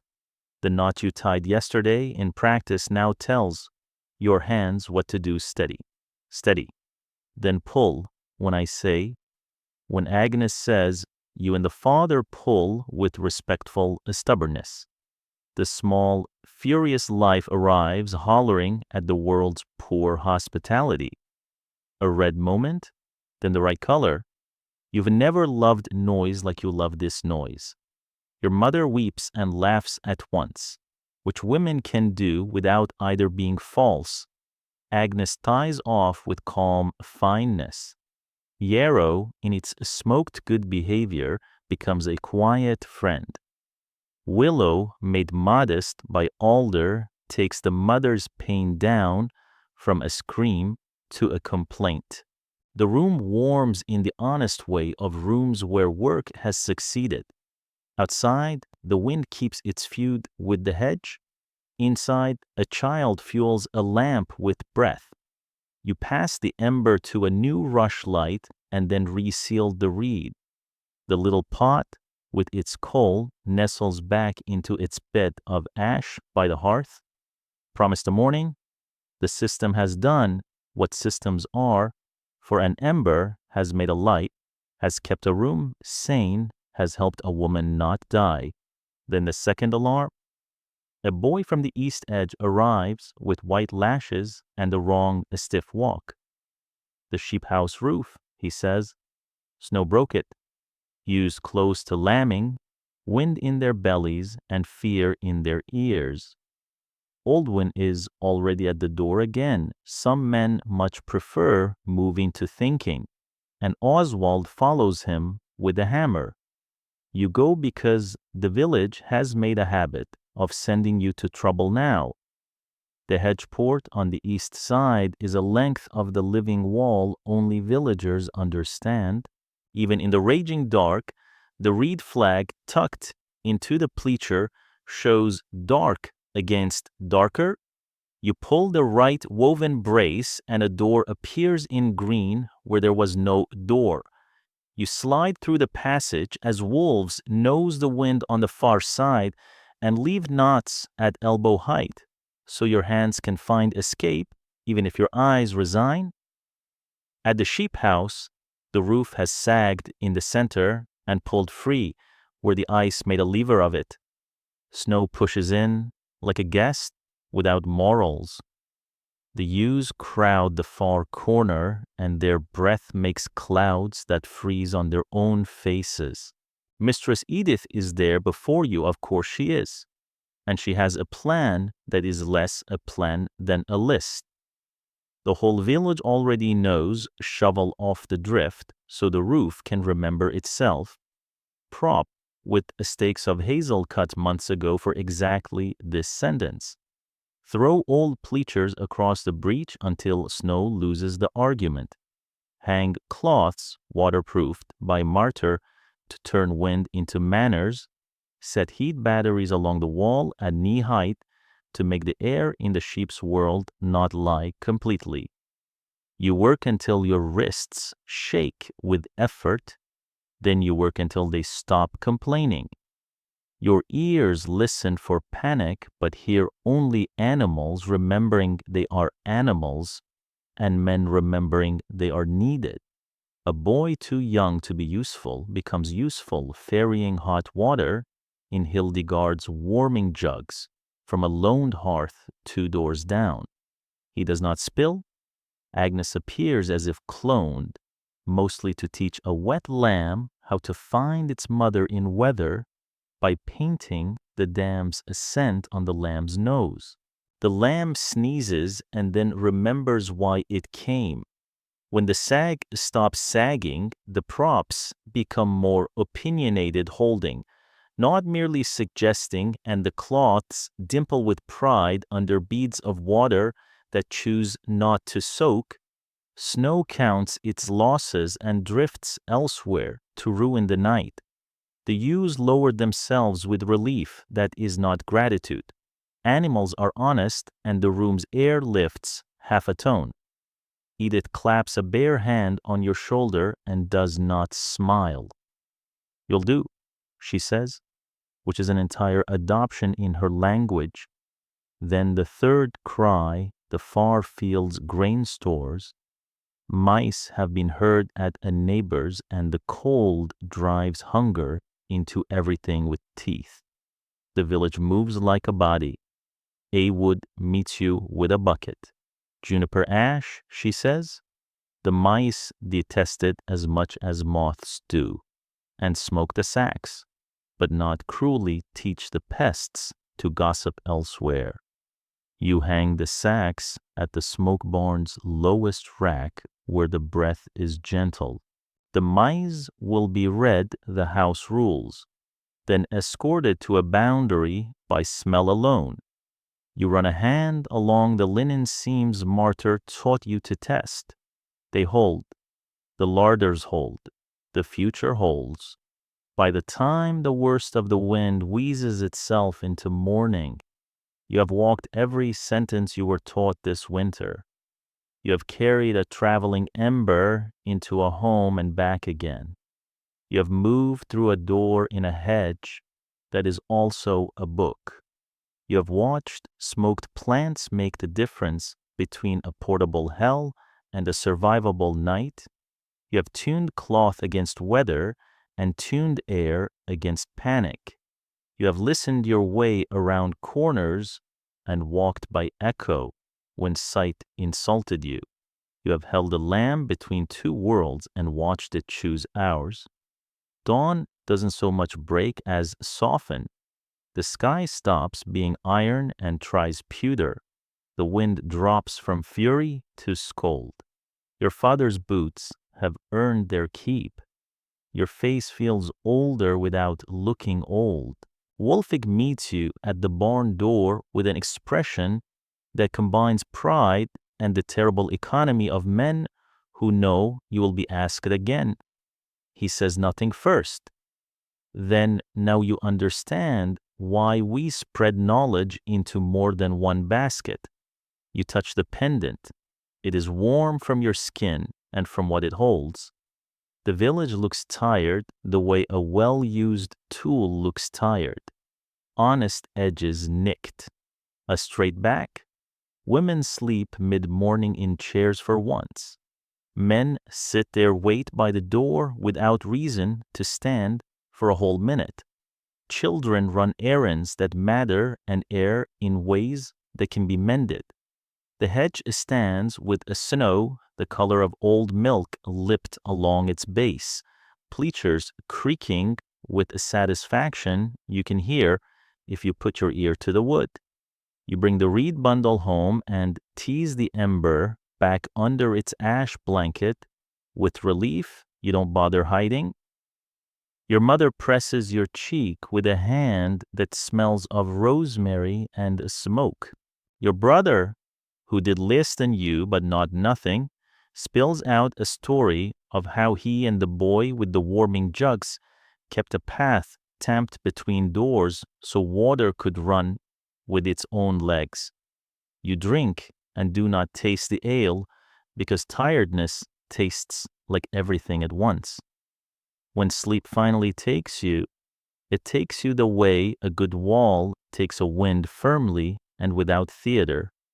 In the last inch of waking, you see the night not as a list of troubles, but as a single machine that needed all its parts: hedge, smoke, clay, resin, ember, song, ear. No heroism, only habit. No miracles, only work done for a long time in one direction. You understand what the memory keeper meant and didn't need to say? Resilience is simply the village deciding every day to remain itself. The storm's wreckage turns ordinary by noon because ordinary here is repair. Men carry stakes back to the hedges. Women warm water for Agnes. Children kick paths into sensible shapes and are praised for it as if they'd written a fine sentence. You sleep a little, eat something hot that tastes like simple victory. Then find yourself walking to Wolfik's stone hut because your feet have become the part of you that decides when thinking should become a speech. Inside, the room is warmer than you've ever found it. The ember pots glow like small planets. Wax rims catch the light and look like rings. Wolfik is hunched over a reed, eyes narrowed, breath slow.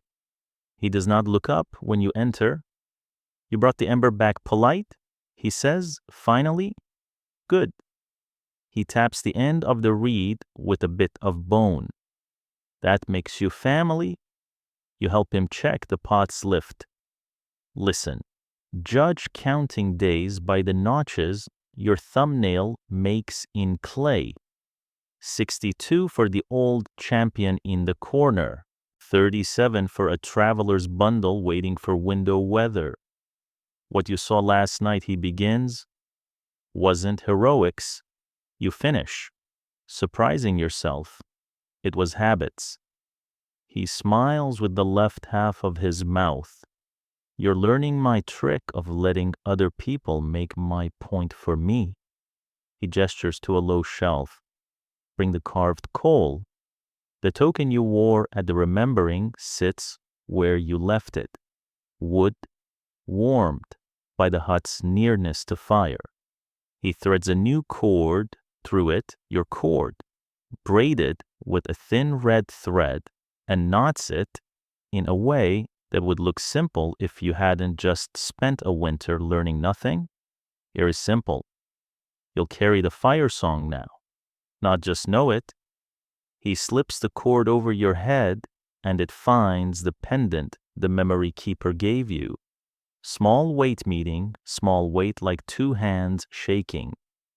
You want to ask if this means you are finished learning. Wolfik saves you from your own foolishness. Now you begin, he says. You'll forget things. You'll remember more. You'll teach a child wrong once and then teach them better twice. You'll be humbled by a wet spring and a dry summer. All this ordinary humiliation is the curriculum. You think of the line the keeper gave you, one habit, done 7 ways, and try it on your tongue aloud. Wolfik nods. You'll see it everywhere now. A hedge is a wall, yes, but also a larder, a pharmacy, a bird school, a pest treaty, a map. Smoke saves meat, yes, but also cloth, rope, seeds, remedies, and hands by way of ash. Clay is pots until it's weather that minds you. Resin is waterproofing until it's a way to keep a baby's cradle dry when the roof forgets itself. Ears are navigation until they're also weather and boundary lines and the difference between a bog and an invitation. Memory, he gestures to the pots, to the red thread. To you, memory is the system that says we spend nothing once. Word drifts in through the village day. The you that lambed under the patched roof has twins. The boy with the warming jugs slept in by the hearth at the house where he'd been running. The mice decided A Wood's juniper ash was an insult they would not forgive, and moved on. News in winter travels fast because it is the only season with time for it. Each story lands on the bench between you and your master, like another tool put away clean. Do you remember how the story began? Wolfik asks, after a while, eyes on a pot that needed only half the attention he gave it. The morning I let the home fire die, you say? How cold teaches manners. He nods. You came because shame can be useful when it points you toward work. He sets the reed aside and finally sits. You leave one day? Not today, because pride can also be useful when it points you toward responsibility. He lifts his chin at the door. Go walk. See if you can catch the place being itself. The village patched a smoked, hedged, warmed looks as if it survived, not because winter was merciful, but because people were diligent. Mistress Hildegard stands outside her kiln. The night warmer leaned against the bricks, exhaling the last of yesterday's fire into today's usefulness. A young couple carries a double-walled jug toward a neighbor they know is not yet out of bed. Goodwife Martyr's shed has its doors open to draft the resin's ghosts out. On a shelf, your father's boots rest, shine dull and healthy as bark. Agnes is already back at her bench. A girl sits with her, learning which plant wants which smoke by watching her teacher's jaw, which sets differently for the stern than for kind. Oldwin crosses the lane, and you realize you can hear, under the noises made by people, the village's lower register wind on thorns, water at its work, a woodpecker's measured insistence. Line by line, you take the memorized plant song around the pond with a trio of children who are still learning to stomp in time. They forget a verse and one of them makes up a rhyme bad enough. The entire circle collapses in laughter. You correct the verse, but keep the joke. Next winter, the silly line will be the hook that keeps the serious knowledge. You show the smallest how to pinch an ember and laugh when he looks offended at being asked to be careful. Careful keeps breakfast, you say. And he nods as if you had complimented his mother. By the church, a man with 2 good cows and 1 bad idea asks if the hedge port might be widened to fit his cart, so he doesn't have to go the long way round. Mistress Edith raises one eyebrow so high it nearly joins her hairline, then asks him how he would feel if the hedge decided to make an opening into his granary, because it didn't want to go the long way round either. He retreats with his dignity intact. Just the wall remains a wall and the village remains a village. You stop by your own door and see what winter has made. The cuttings Edith gave you weeks ago now sit as sticks in the cold, unpromising, yet you know better than to judge hedges in January. Hildegard's amphora keeps water that tastes like it has nothing to do with ash or iron or hurry. The pocket heater cooled hours ago, but feels still like the idea of warmth. It lives by the hearth, ready at a nod. A wood's smoke is a neighbor's fence you can smell rather than see.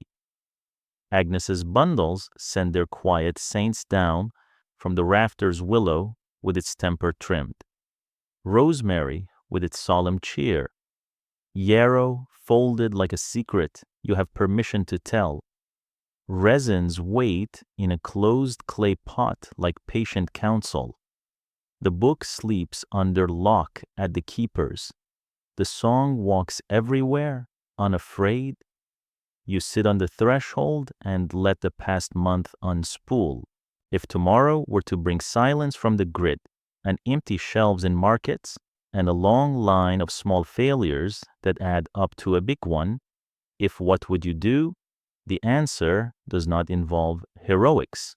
It involves a hedge planted 7 years ago, smoke laid the way A wood insists, a clay pot you could make with instruction and try again until you got it, leather taught to be agreeable to rain, ears taught to not be insulted by weather, neighbors who recite recipes in rhythm instead of hoarding them, and a fire that refuses to leave home even when it has places to be.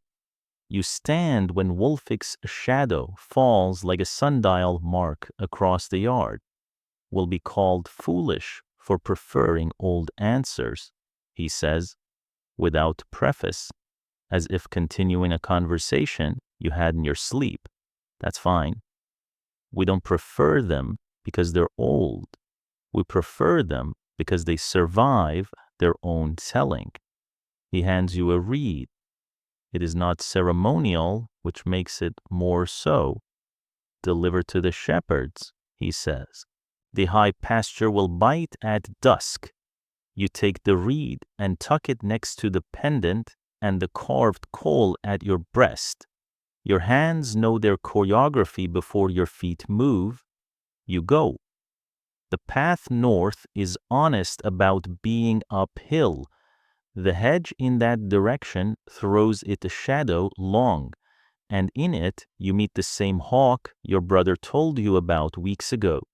It flicks its tail like punctuation and lifts on the quiet shoulder of air the hedge manufactures. The shepherds take the ember with gratitude that is not touchy and not theatrical. One of them needs to be shown how to pinch the coal properly, and you teach him. Fingers together, breath steady, no scolding. On the way down, you recite the fire verse once under your breath and once aloud, so the words climb into muscle again. At the edge of the village, you stop and look back. Snow lies in the hedge's elbows like forgotten milk. Smoke rises from A wood's roof in lines so blue you could thread them into Agnes's loom. Hildegard's kiln doesn't show its heat, which is how you know it has plenty. Martyr's shed door holds a spray of ice crystals that look like a saint's cloak. The elder oak wears its indifferent crown, and beneath it you can still feel last week's circle like a room in your bones. Hello and good evening, you imagine saying again to someone who missed the first telling. Tonight's gentle journey, but maybe a gentle journey has become a strong walk. Maybe the lullaby has become a work song.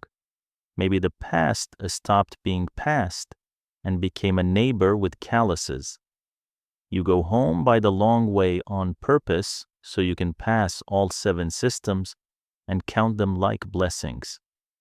By the time you reach your door, you are not thinking about survival anymore. You're thinking about living on purpose. You bank the hearth. You set the amphora in the door's draft. You hang the little bundle of juniper where it will tell moths to mind their own business. You touch the pendant once, not for luck, but for promise, in bed. The night does not need to be kept at bay. It is invited and then educated. Sleep arrives not as surrender, but as consent. The village breathes. The hedge listens. The ember waits without sulking. If someone woke you and said the world had failed its big machines, you would sigh and tighten the blanket, then get up in the morning and do what your people do. You remembered the first morning in the cold dark when you didn't bank the fire and thought warmth was a thing you could fetch whenever the mood took you. You smile at that boy. He was not a fool. He was prelude. The reed on the mantle cools. The carved coal against your chest settles into the notch your bones have made for it, somewhere under a lock whose key sits at an old woman's throat. A book waits with its diagrams and corrections, confident not because it is written, but because the writing is only one of the ways this village remembers how to remain itself. Sometimes the oldest solutions are not old at all, they're current because they still work.